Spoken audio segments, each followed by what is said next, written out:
இன்றைய காலை 6 மணிக்குரிய தேவ செய்திக்குள்ளாக கடந்து செல்லலாம். செய்திக்கு ஆதாரமாக லூக்கா எழுதின சுவிசேஷம் 3ஆம் அதிகாரம் வசனங்கள் 3 முதல் 6 முடிய வாசிக்கும்படியாக அன்பு சகோதரர் ரோகன் அவர்களை அன்பளிக்கிறேன்.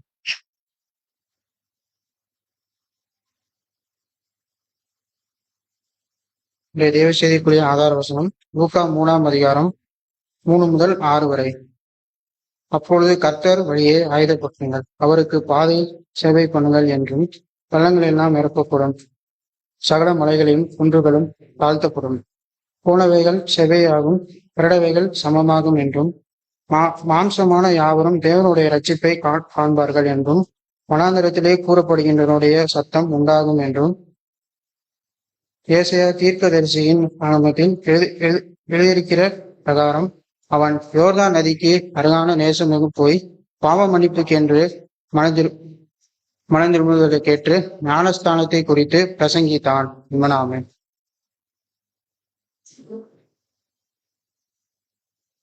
இப்பொழுது நாம் வாசிக்க கேட்ட வேத வசனங்களின் அடிப்படையில் யோவான் ஸ்நானகன் என்ற தலைப்பின் கீழாக தேவ செய்தி கொடுக்க முடியாத கோவிலில் வந்திருக்கூடிய நம்முடைய அன்பு சகோதரர் திவாகர் அவர்களை நம்முடைய சபையின் சார்பாக அன்பு நினைக்கிறேன்.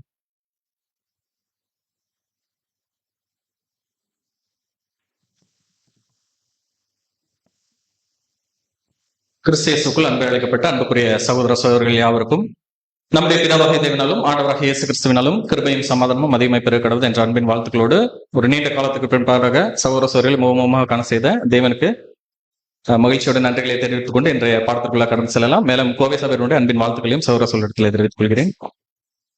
ஸோ இன்னைக்கு நம்ம பார்க்கக்கூடிய பாடம் டைட்டில் வந்து யோவான் ஸ்நானகன். ஸோ அப்போ ஃபுல்லா அவரை குறித்து தான் நம்ம பார்க்க போறோம். ஆல்ரெடி நீங்க சப்ஜெக்ட்ஸ் கேட்டிருக்கலாம், அவரை பத்தின சின்ன சின்ன இன்ட்ரடக்ஷன், இல்லைன்னா ஏதாச்சும் சப்ஜெக்ட்ல இவர் எப்படி வருவார்னா கெஸ்ட்டை வந்துட்டு போவார். கரெக்டுங்களா? யோவான் ஸ்நானகன் கெஸ்ட்டை வந்துட்டு போற மாதிரிலாம் பார்த்துருக்குறோம். ஸோ இன்னைக்கு எப்படின்னா இதை ஃபுல்லா யோவான் ஸ்நானகன் யாரு அப்படிங்கிற ஒரு டீகோட் பண்ற மாதிரி தான் இந்த சப்ஜெக்ட் ஃபுல்லா இருக்கும். இப்ப நம்ம ஆதார வசனத்துல இவருடைய டைட்டில் என்ன, ரோல் என்ன பிளே பண்ணார் அப்படிங்கிற மாதிரி தான் இன்ட்ரோடக்ஷன் இருந்துச்சு. ஸோ இப்ப இவரை குறிச்சு இன்ட்ரோடக்ஷன்ல எப்படி இருக்குதுன்னா, கர்த்தருக்கு வழியை ஆயத்தப்படுத்துங்கள். அப்ப கர்த்தருக்கு ஒருத்தவர் வர்றதுக்கு முன்னாடியேவும் அதற்கான வேலைக்கான பணிகள் என்ன பண்ணணும், இவரு ஆயத்தம் பண்றதுக்கான ஒரு ஒர்க். இது எல்லாருக்குமே கொடுக்கப்பட்டுச்சுன்னா இல்ல, ஒரே ஒருத்தருக்கு மட்டும் தான் கொடுக்கப்பட்டுச்சு. ஆனா இவரை குறிச்சு எங்கேயே சொல்லப்பட்டுச்சுன்னு பாத்தீங்கன்னா ஏசாயா தீர்க்க தரிசன புத்தகத்திலே சொல்லியாச்சு. இப்ப யாரெல்லாம் ரொம்ப முன்னாடியே தீர்க்க தரிசனத்துல வந்திருப்பாங்கன்னா, இப்ப ஆண்டவராகிய இயேசு கிறிஸ்து குறித்து என்ன பண்ணிருக்காங்க, இதே ஏசாயா தீர்க்க தரிசியில அவர் எதுக்கு வந்திருக்கிறாரு, அவர் என்ன காரியங்கள் பண்ண போறாருங்கிற ஃபுல் டீடைல்ஸ் எதுல இருக்குன்னு பாத்தீங்கன்னா ஏசாயா தீர்க்க தரிசன புத்தகத்துல வாசிக்கிறோம். அதுக்கு முன்னாடி அவருக்கான வேலைகளை ஆயத்தம் பண்றதுக்கு ஒருத்தர் வருவாருங்கிறது எங்கதான் இருக்குன்னு பாத்தீங்கன்னா இந்த ஏசாயா தீர்க்க தரிசன புத்தகத்துல சொல்லப்பட்டிருக்குது. இப்ப என்னென்னலாம் பண்ணணும் அப்படிங்கிற ஒரு விஷயம் பார்த்தோம்னா, அவருக்கு பாதைகளை செவைப்படுத்தணும். அப்புறம் இது சிம்பாலிக்கா சொல்றது, பள்ளங்கள் எல்லாம் நிரப்பப்படும், எல்லா மலைகளும் குன்றுகளும் தாழ்த்தப்படும், கோணலானவைகள் நேராகும், கரடானவைகள் சமமாகும், மாம்சமான எல்லார் மேலும் தேவனுடைய ரட்சிப்பை காண்பார்கள். அப்ப எப்போ இதெல்லாம் ஸ்டார்ட் ஆகுதுன்னா, இவர் இந்த ஆயத்த வேலைகளை பண்ணதுக்கு அப்புறமா, அது வரைக்கும் எல்லாமே எப்படிதான் இருக்கும், பள்ளங்களா தான் இருக்கும். மலைகள் குன்றுகள் என்ன தாழ்த்தப்படாது, அது ஒரு ஷேப்ல இருந்துட்டு இருக்கும். மத்ததுல எப்படி இருக்கும், கோணலா தான் இருக்கும். அப்புறம் கரடானவைகள் கரடான மாதிரி தான் இருக்கும். அப்போ எல்லாமே இப்ப எப்படி சொல்றது, நம்ம ஆதியாகமம் 1ஆம் அதிகாரம் வாசிக்கும் போது எப்படி பூமியானது எப்படி இருந்துச்சு, ஒழுங்கின்மையா இருந்துச்சு அப்படின்னு இருக்கு. அதை தேவங்க பண்படுத்துறாரு பார்த்த மாதிரி சேம் அதே ஒரு டிபிக்கல் எங்க இருக்குதுன்னு பாத்தீங்கன்னா, இந்த யோவான் ஸ்நானகன் ஒருத்தவர் வர்றதுக்கு முன்னாடி படி எல்லாம் இருக்கும். அவர் இதை என்ன பண்ணணும், இதை செவ்வாய்ப்படுத்தணும் அப்படிங்கக்கூடிய ஒரு விஷயம். இப்போ யோவான் ஸ்நானகன் அப்படிங்கிற ஒரு கேரக்டருக்குள்ள போறோம் அப்படின்னா, இவர் யார் முதல்ல?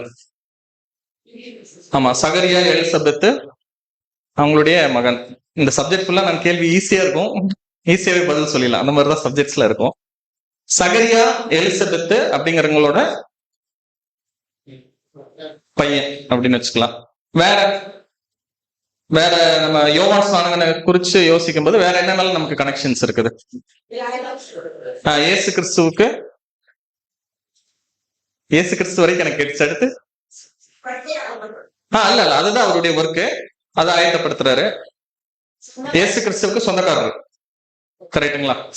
சகோதரர்னு வச்சுக்கலாம். ஒரு 6 மாசத்துக்கு இவர் மூத்தவர், பெரியவர். வேற ஞானஸ்நானம் இயேசு கிறிஸ்துவுக்கு ஞானஸ்நானம் கொடுத்தது யாருதானா? யோவான் ஸ்நானகன் தான். மனம் திருந்துதலுக்கு ஏதுவான ஞானஸ்நானம் கொடுத்ததும் யோவான் ஸ்நானகன். வேற எதுக்கு நான் ஃபர்ஸ்டே வந்து வேற வேறன்னு கேட்டு இருக்கிறேன்னா, சப்ஜெக்ட்ல இதெல்லாம் வராது, இதெல்லாம் பேசிக்ஸ் நமக்கு எல்லாருக்கும் தெரிஞ்சதுனால அந்த பாயிண்ட்ஸ் எல்லாம் நம்ம ஃபர்ஸ்ட் டைமும் சொல்லிருங்க. உங்களுக்கு தெரிஞ்சதெல்லாம் சொல்லிட்டீங்கன்னா அப்புறமா வேற என்னென்ன இன்னும் பெண்டிங் இருக்குது அப்படிங்கறத மட்டும் என்ன பண்ணலாம், சப்ஜெக்ட்ல பார்க்கலாம். அதாவது இயேசு கிறிஸ்துனுடைய அப்போஸ்தலர்கள் கொஞ்சம் பேர் முன்னாடி யாருடைய சீஷர்களா இருந்தாங்கன்னு பாத்தீங்கன்னா யோவான் ஸ்நானகனுடைய சீஷர்களாக இருந்திருக்கிறாங்க. அந்திரேயா, பேதுரு, இவர் இருக்காரு இல்லையா, யோவான், யாக்கோபு, இவங்க எல்லாருமே யாருடைய சீஷர்களா இருந்து வந்தவங்கன்னா யோவான் ஸ்நானகனுடைய சீஷரா தான் இருந்து வந்திருக்கிறாங்க. கரெக்ட்.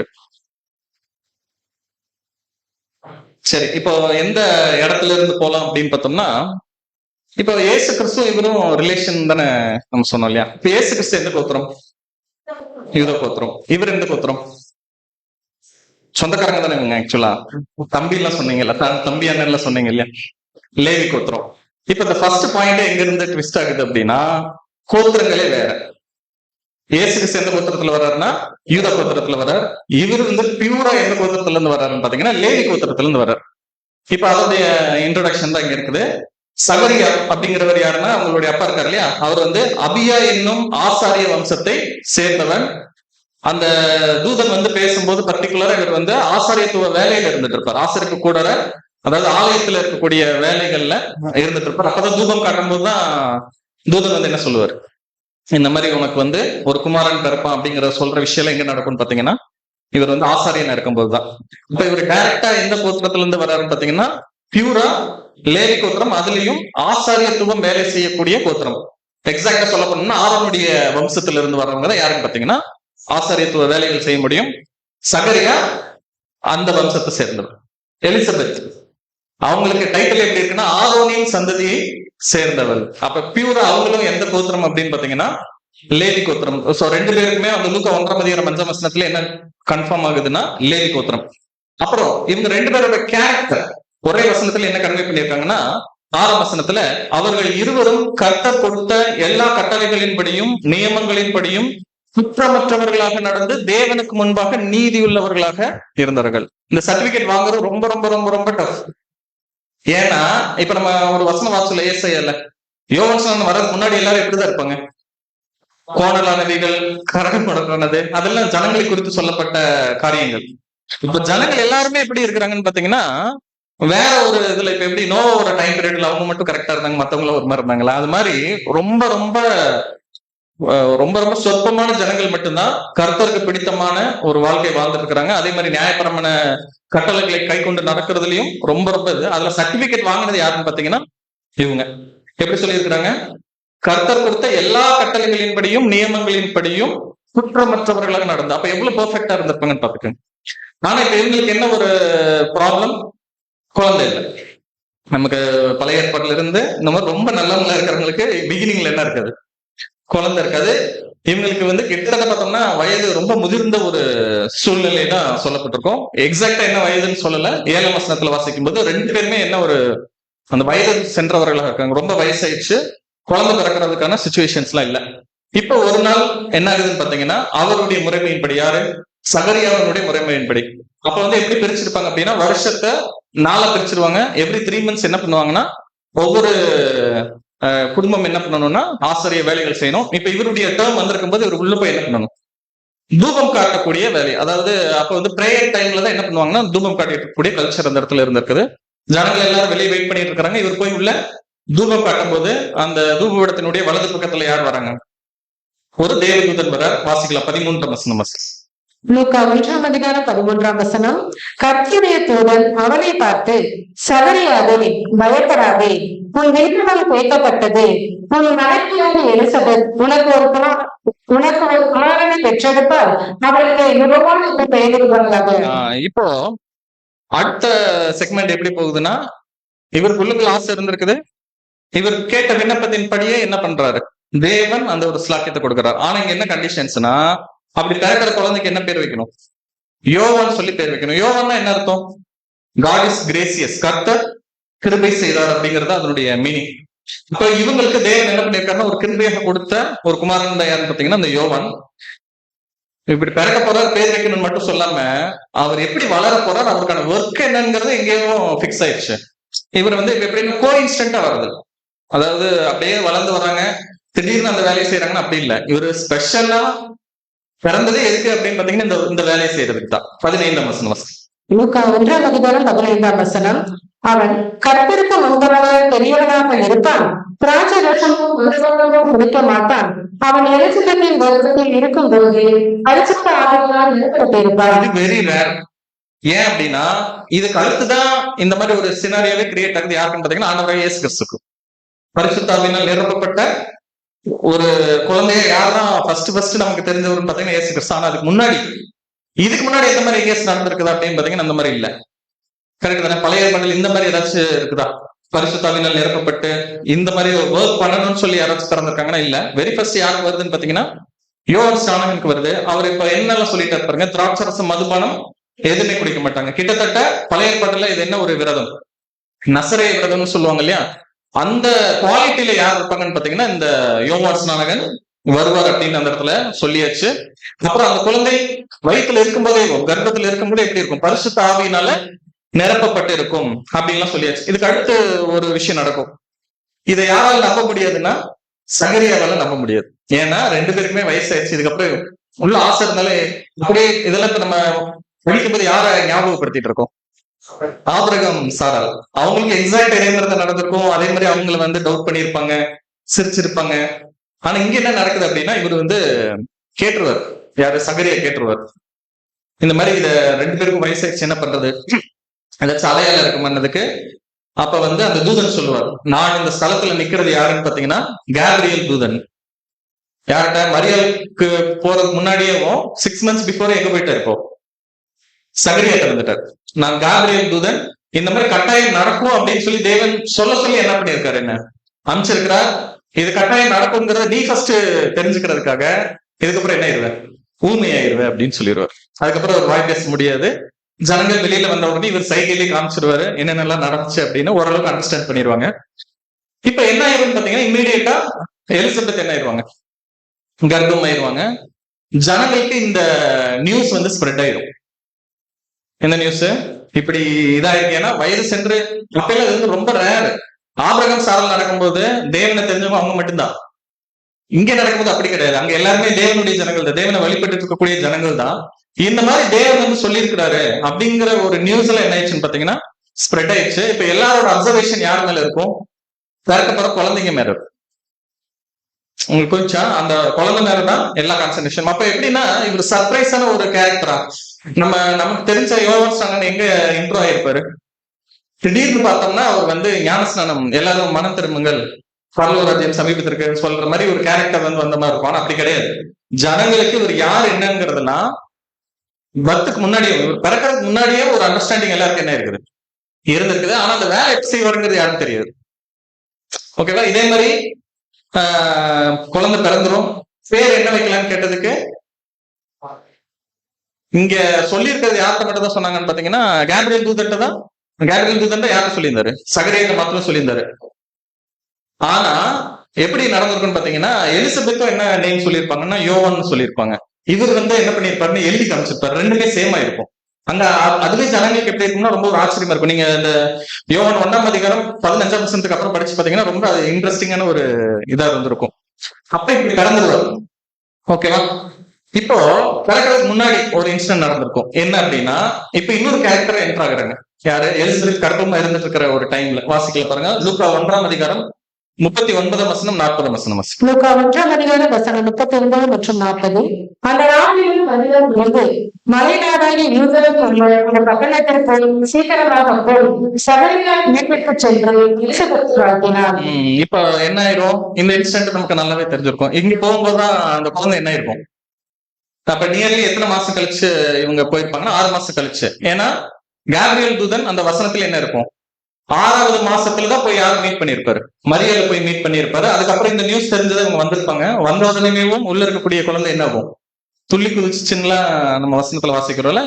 இப்போ இவங்களுடைய பிளேஸ் வந்து இந்த இடத்துல சொல்லியிருக்காங்க இந்த வசனத்துல. இவங்க எந்த பிளேஸ்ல இருந்துட்டு இருந்தாங்க எலிசபெத் சகரியா அப்படின்னா மலை நாடாக்கிய யூதேயாவில் உள்ள ஒரு பட்டணம். அப்ப அது வந்து இப்ப நம்ம நினைக்கிற மாதிரி சிட்டியோ இல்ல வந்து ஒரு மாதிரி இல்ல, நமக்கு மலை பட்டணங்கள் தெரியல, ஊட்டி மாதிரி நீங்க இப்போதைக்கு இமேஜின் வச்சுக்கோங்க. அந்த மாதிரி ஒரு பட்டணத்துலதான் யார் வந்திருக்கிறாங்க, சகரியா எலிசபெத் எல்லாம் இருந்துட்டு இருக்கிறாங்க. இதெல்லாம் ஏன் இப்ப நான் சொல்லிட்டு வரேன்னா பின்னாடி இருக்கிற லிங்க்ஸ் எல்லாம் இருக்கும், அதனால நீங்க அப்படியே கொஞ்சம் ஃபாலோ பண்ணிட்டே வாங்க. இப்போ 57 வசனம் 58 வசனம் வாசிக்கலாம். லூக்கா 1 வசனம் 57 மற்றும் 58. எலிசபெத்திற்கு பிரசவ நேரம் வந்தபோது அவள் ஒரு ஆண் குழந்தையை பெற்றெடுத்தால் கர்த்தர் அவள் மேல் எவ்வளவு இரக்கமாக இருந்தார் என்று அவள் அருகே வசிப்பவர்களும் சொந்தங்களும் கேள்விப்பட்டு அவளோடு சேர்ந்து சந்தோஷப்பட்டார்கள். இப்ப அடுத்து நான் சொன்னேன், இந்த நியூஸ் இவங்களுக்கு மட்டும் சீக்கிரட்டான ஒரு நியூஸ் அப்படி இல்ல, எல்லாருக்குமே என்ன சுத்தி இருக்கிறவங்களுக்கு எல்லாம் நல்லா தெரிஞ்சு எல்லாரும் வந்து சந்தோஷமா தான் இருக்கிறாங்க. எதுக்காக? இப்படி ஒரு குழந்தை வரப்போகுது அப்படிங்கிறது. அப்ப அந்த குழந்தை எப்படி இருக்குது, ஹோலி ஸ்பிரிட்னால நல்ல பரிசுத்தாவினால நிரப்பப்பட்ட ஒரு குழந்தைங்கும் போது எல்லாருமே எப்படி இருக்குன்னா ஒரு நல்ல ஒரு குட் வைப்பா தான் அந்த இடத்துல இருந்துட்டு இருக்குது. அதுக்கப்புறம் அந்த பேர் வைக்கிறது நான் சொல்லியிருந்தேன் இல்லையா, 2 பேரும் சேம் ஒரே நேம், 2 பேரும் வேற வேற இடங்கள்ல சொல்லியிருப்பாங்க. அதுவும் எல்லாருக்கும் ஒரு ஆச்சரியமா இருந்திருக்கும். சோ இப்ப இதுக்கப்புறம் என்ன அப்படின்னா லூக்கா 1 வசனம், இதற்கான பர்பஸ் ஒண்ணு இருக்கு இல்ல, இவர் ஏன் பிறந்தாரு, என்ன ஒர்க் பண்ணணும் அப்படிங்கறது ஏசாயா தீர்க்கதரிசன புத்தகத்துல சொல்லிருந்துச்சு இல்லையா. அதை வந்து இப்ப 17 வசனத்தில் மறுபடியும் சொல்றாங்க, வாசிக்கலாம். லூக்கா 1 வசனம் 17. பிதாக்களுடைய இருதயங்களை பிள்ளைகளிடத்திற்கும் கீழ்படியாதவர்களை நீதிமான்களுடைய நாமத்திற்கும் திருப்பி உன்னதமான மக்களை கர்த்தருக்கு ஆயத்தப்படுத்த அவன் ஆவியும் பலனும் உள்ளவனாக கர்த்தருக்கு முன்னே நடப்பான் என்றான். இப்போ அடுத்த விஷயம் என்ன சொல்லியிருக்காங்கன்னா, இதைத்தான் கேப்ரியல் ஃபர்ஸ்டே சொல்லியிருந்தாரு, இவர் பிறந்து என்ன பண்ண போறாரு அப்படிங்கக்கூடிய ஒரு காரியம் ஏசாயா தீர்க்கதரிசனத்தில் சொல்லியிருந்தது. மறுபடியும் எங்க ரிப்பீட் ஆகுதுன்னு பார்த்தோம்னா, பிதாக்களுடைய இருதயங்களை பிள்ளைகளிடத்திற்கும் கீழ்படியாதவர்களை நீதிமான்களுடைய ஞானத்திற்கும் திருப்புறது. இது வந்து ரொம்ப கடினமான ஒரு வேலை. ஏன் அப்படின்னா அங்க வந்து இப்ப வேத பரவல் பரிசெயர்கள் சதுசெயர்கள் இவங்க எல்லாம் அந்த ஒர்க் தான் பண்ணிட்டு இருக்காங்க, ஆனா வேற மாதிரி பண்ணிட்டு இருக்காங்க. அவங்க பண்ற ஒர்க்ல ஒரு யூஸுமே இல்ல, பட் இவர் வந்து கரெக்டா பண்ணணுங்கிற ஒரு பர்பஸ் இருக்குது.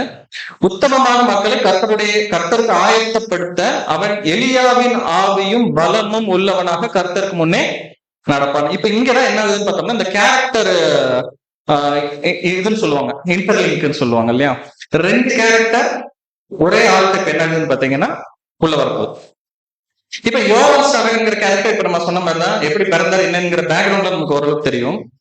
ஆனா இப்ப இவரிடத்துல நான் சொன்ன பரிசுத்தாவை நிரப்பப்பட்டவரா இருக்கும். தேவன் அது யாருடைய டாஸ்க் உள்ள வச்சிருக்காருன்னு பாத்தீங்கன்னா எலியாவோட டாஸ்க் உள்ள வச்சிருக்காரு. அதனால சொல்றார், எலியாவின் ஆவியும் பலமும் உள்ளவனாக கர்த்தருக்கு முன்னே நடப்பான். அப்போ கம்பேரிட்டிவ்ல எப்படி இருப்பாங்கன்னு பாத்தீங்கன்னா 2 பேருமே ஒரே மாதிரி இருப்பாங்க. யாரு? எலியாவும் யோவான் ஸ்நானன். இப்ப அதுக்கு நம்ம என்ன நினைச்சிருக்கோம், ஒருவேளை எலியா இதே மாதிரி பிறந்திருப்பாரா? அப்படிலாம் இல்ல. இப்ப என்னன்னா ஒரு ஒர்க் பண்ணணும், அந்த ஒர்க்குக்கு தேவன் கொடுத்த ஆவி எதுன்னு பாத்தீங்கன்னா எலியாவினுடைய ஆவி. எலியாவினுடைய பலமும் ஆவியும் நிறைந்தவனாக இந்த ஸ்பிரிட் அண்ட் பவர் ஆஃப் எலைசா அப்படின்னு இருக்குது. இப்போ கம்பேரிஷன்ல நான் போட்டிருக்கிற சார்ட், பட் உங்களுக்கு தெரிஞ்ச 2 பேருக்கு என்னென்ன சிமிலாரிட்டிஸ் இருந்துச்சு, என்னென்ன ஒற்றுமைகள் இருந்த மாதிரி நமக்கு தெரியுது. அவர் ஆகாப் எதிர்த்தார், ஏரோது. ஓகே,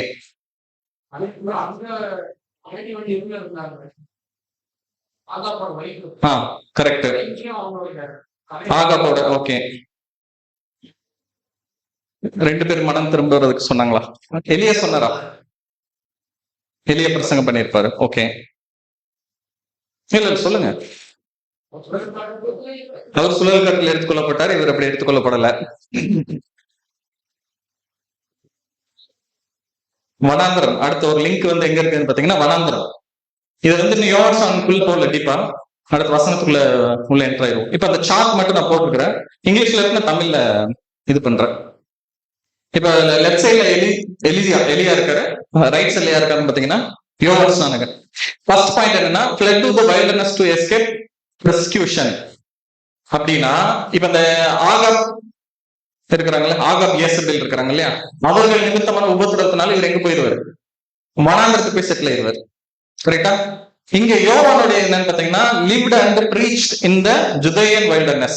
இவர் வாழ்ந்ததும் அப்புறம் பிரசங்கம் பண்ணினதும் எங்கதான் பாத்தீங்கன்னா யூதேயனுடைய வனாந்திர பகுதியில தான். ரெண்டுலயுமே வசனம் நான் கோட் பண்ணியிருப்பாங்க. 1 ராஜாக்கள் 19:3-4. இங்க வந்து பாத்தீங்கன்னா மார்க் 1ஆம் அதிகாரம் 4ஆம் வசனத்துல இருக்கும். அடுத்து called Israel to repentance and return to God. எலியா எக்ஸாக்டா என்ன ஒர்க் பண்ணாருன்னா, இஸ்ரேலர்கள் இருக்கிறாங்க இல்லையா, அவங்கள யூதர்கள் இல்ல, இஸ்ரேலர்களிடத்துலதான் எலியா ஒர்க் பண்ணிட்டு இருந்தார் இல்லையா. இப்ப அவர்களே என்ன சொன்னார்னா, மனம் திரும்பி தேவனிடத்திற்கு திரும்புங்க அப்படிங்கறது அவருடைய மெயின் டாஸ்க். யாருக்கு?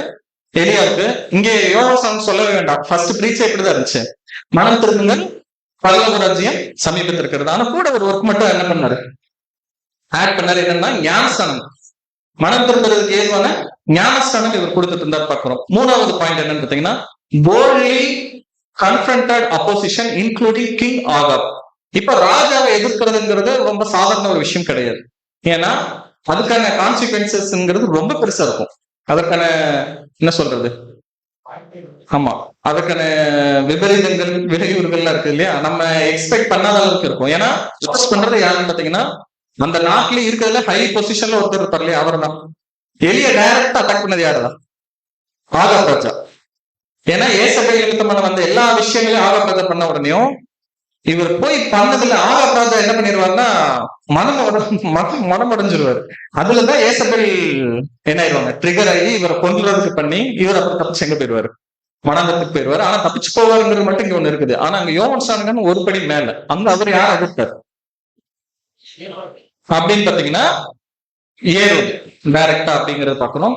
அப்புறம் இங்க வந்து என்னன்னா, prepared the way for the fulfillment of God's promises.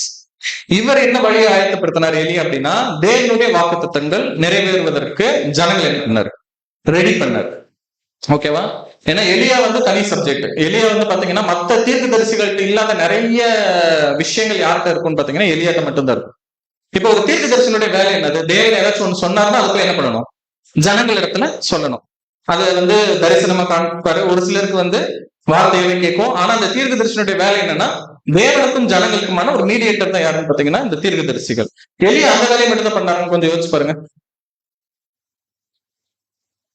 மத்தவங்க எல்லாம் தேவன் சொல்றத பண்ணுவாங்க, தீர்க்கதரிசிகள். எலியா எப்படின்னா, இவர் செஞ்சுட்டு அப்புறமா தேவன்கிட்ட வந்து பண்ணுவார்.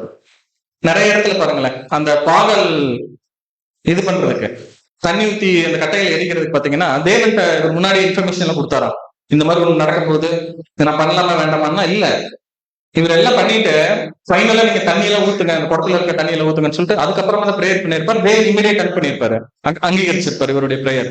அதே மாதிரி உயிர் திருப்பக்கூடிய வல்லமை பழைய ஏற்பாட்டுல ஒரே ஒருத்தர் மட்டும்தான் கொடுத்தாரு, யாருன்னு பாத்தீங்கன்னா எலியா.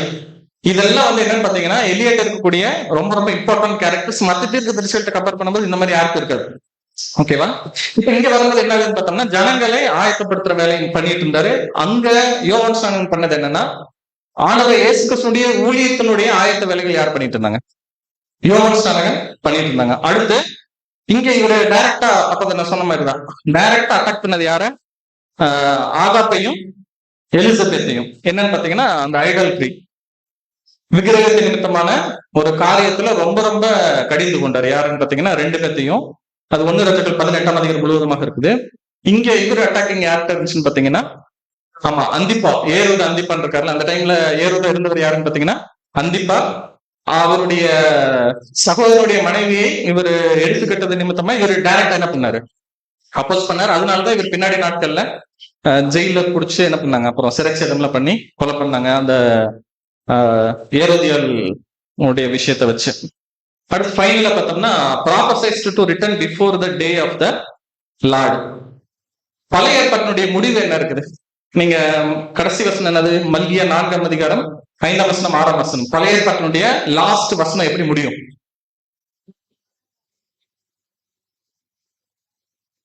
வாசிங்க. அது இது ஞாபகத்துல வச்சுக்கோங்க. அது மல்கியா 4ஆம் அதிகாரம் வசனம் 5 மற்றும் 6. கர்த்தருடைய பெரிதும் பயங்கரமான நாள் வருகிறதற்கு முன்னே நான் உங்களுக்கு அனுப்புகிறேன். நான் பூமியை சர்வாவதனா கண்டிப்பாகப்படுத்தி அவன்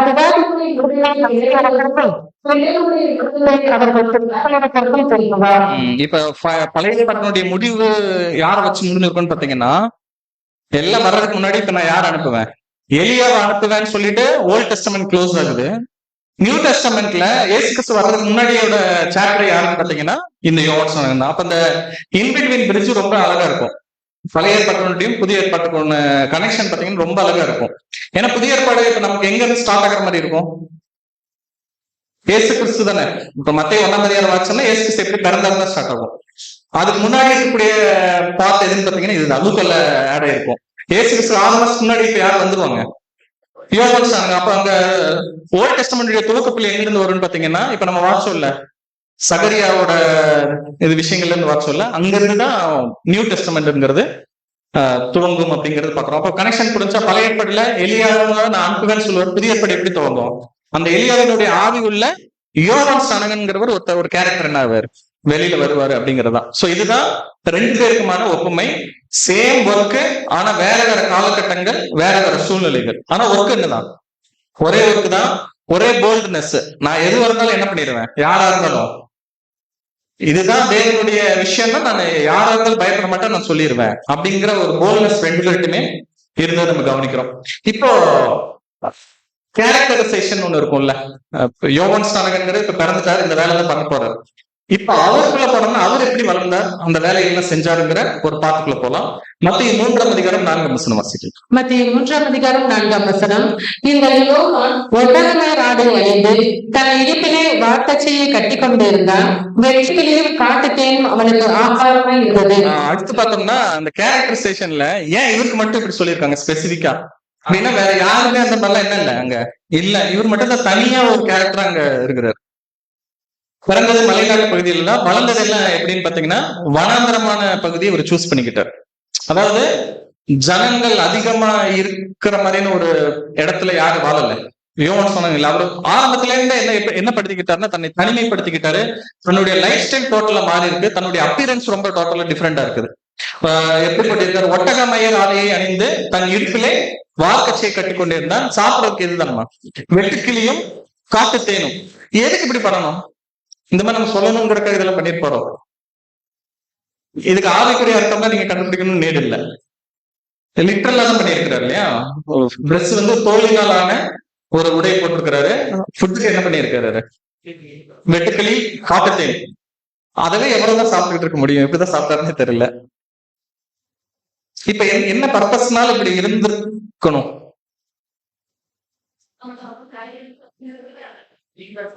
ஒரு பாயிண்ட் என்னன்னா அங்க அதுதான் கிடைச்சிருக்கும். ஓகே, நீங்க சொல்லுங்க. அவர் தான் டிராவலே பண்ணல. நல்லா யோசிச்சு பாத்தீங்கன்னா யோவான் ஸ்நானகன் நிறைய ஊர்களுக்கு பெருசா டிராவல் பண்ணாருன்னா இல்ல. அவருடைய இடமே டிராவலிங் பிளேஸ் பாத்தீங்கன்னா ரொம்ப ரொம்ப கம்மி தான். யோர்தான் நதி பக்கத்துலயே கலிலேயா இருக்குது, யூதாவினுடைய மலைப்பகுதி. 3மே இப்படிதான். இது கலிலேயா, யூதேயா, யோர்தான் நதி, இந்த ஆர்டர்ல தான் இருக்கும். ரொம்ப பக்கத்துல தான் இருக்கு. ரொம்ப பெருசா பவுல் மாதிரிலாம் நிறைய ஊர்களுக்கு போய் பிரசங்கம் பண்ணாருன்னா அப்படிலாம் இல்ல. அவருக்கு ஒரு குறிப்பிட்ட ஜோன் வச்சுக்கிட்டாரு, அதுக்குள்ளதான் ஒர்க் பண்ணிட்டு இருந்திருக்கிறாரு. ஆனா அப்படி எங்கேயும் நமக்கு பழைய ஏற்பாட்டுல சொல்லப்படல. இல்ல ஒரு நசரேய விரதம் இருக்கிறவங்க இவ்வளவு எளிமையா இந்த மாதிரிதான் ட்ரெஸ் பண்ணிருக்கணும், இதுதான் சாப்பிடணுங்கிறதுல இல்ல. எது எடுக்கக்கூடாது, மது எடுத்துக்கிற கூடாது. கரெக்ட் தானே? திராட்சரசம், மதுபானம் எடுக்கக்கூடாது. நசரேய விரதம் இருக்காங்க, தலை சவரன் பண்ணக்கூடாது. இவ்வளவுதான் நசரேய விரதத்துல இருக்கிறது. அப்ப தீட்டு படக்கூடாது, இந்த இலங்கையில் நாளான தீட்டுகள் இதெல்லாம் படக்கூடாது. இதுதான் நசரேய விரதத்துக்கு சொல்லப்பட்டது. ஆனா இங்க இவருக்கு நசரேய விரதம் கூட சொல்லவே இல்லை. இவரை ஃபாலோ பண்ண சொன்னாங்களா, நசரேய விரதம் இருங்கன்னு சொல்லி யாராவது சொன்னாங்களான்னு இல்ல, அதுவும் இல்ல. இவர் ஏன் இந்த ஒரு லைஃப் ஸ்டைலுக்குள்ள போனார் அப்படின்னா, இப்போ ஒரு மனுஷனுக்கு அடிப்படையான தேவைகள் இருக்கும்ல. ஒரு நார்மல் ஹியூமன் பீயிங்க்கு அடிப்படையான தேவைகள் என்னென்னலாம் சொல்லுவான், உணவு, உடை, இருப்பிடம். இது 3மே இப்ப இந்த பாயிண்ட் வச்சு கொஞ்சம் அனலைஸ் பண்ணி பாத்தீங்கன்னா எப்படி இருக்கும்.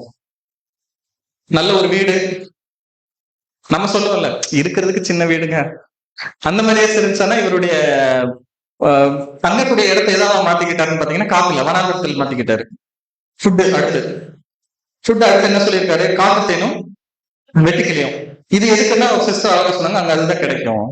இப்ப நமக்கு இப்ப இன்னைக்கு மத்தியானம் சாப்பிடறதுக்கு இப்ப என்னென்ன யோசிச்சுட்டு இருப்போம், கொஞ்சம் யோசிச்சு ப்ரிப்பரேஷன் டைம், அதுக்கு என்னென்ன பொருள் வாங்கணும், காய்கறிகள், அதுக்கு ஒரு டைம், அதை வாங்குறதுக்கு நம்ம கொஞ்சம் வேலை பார்க்கணும்.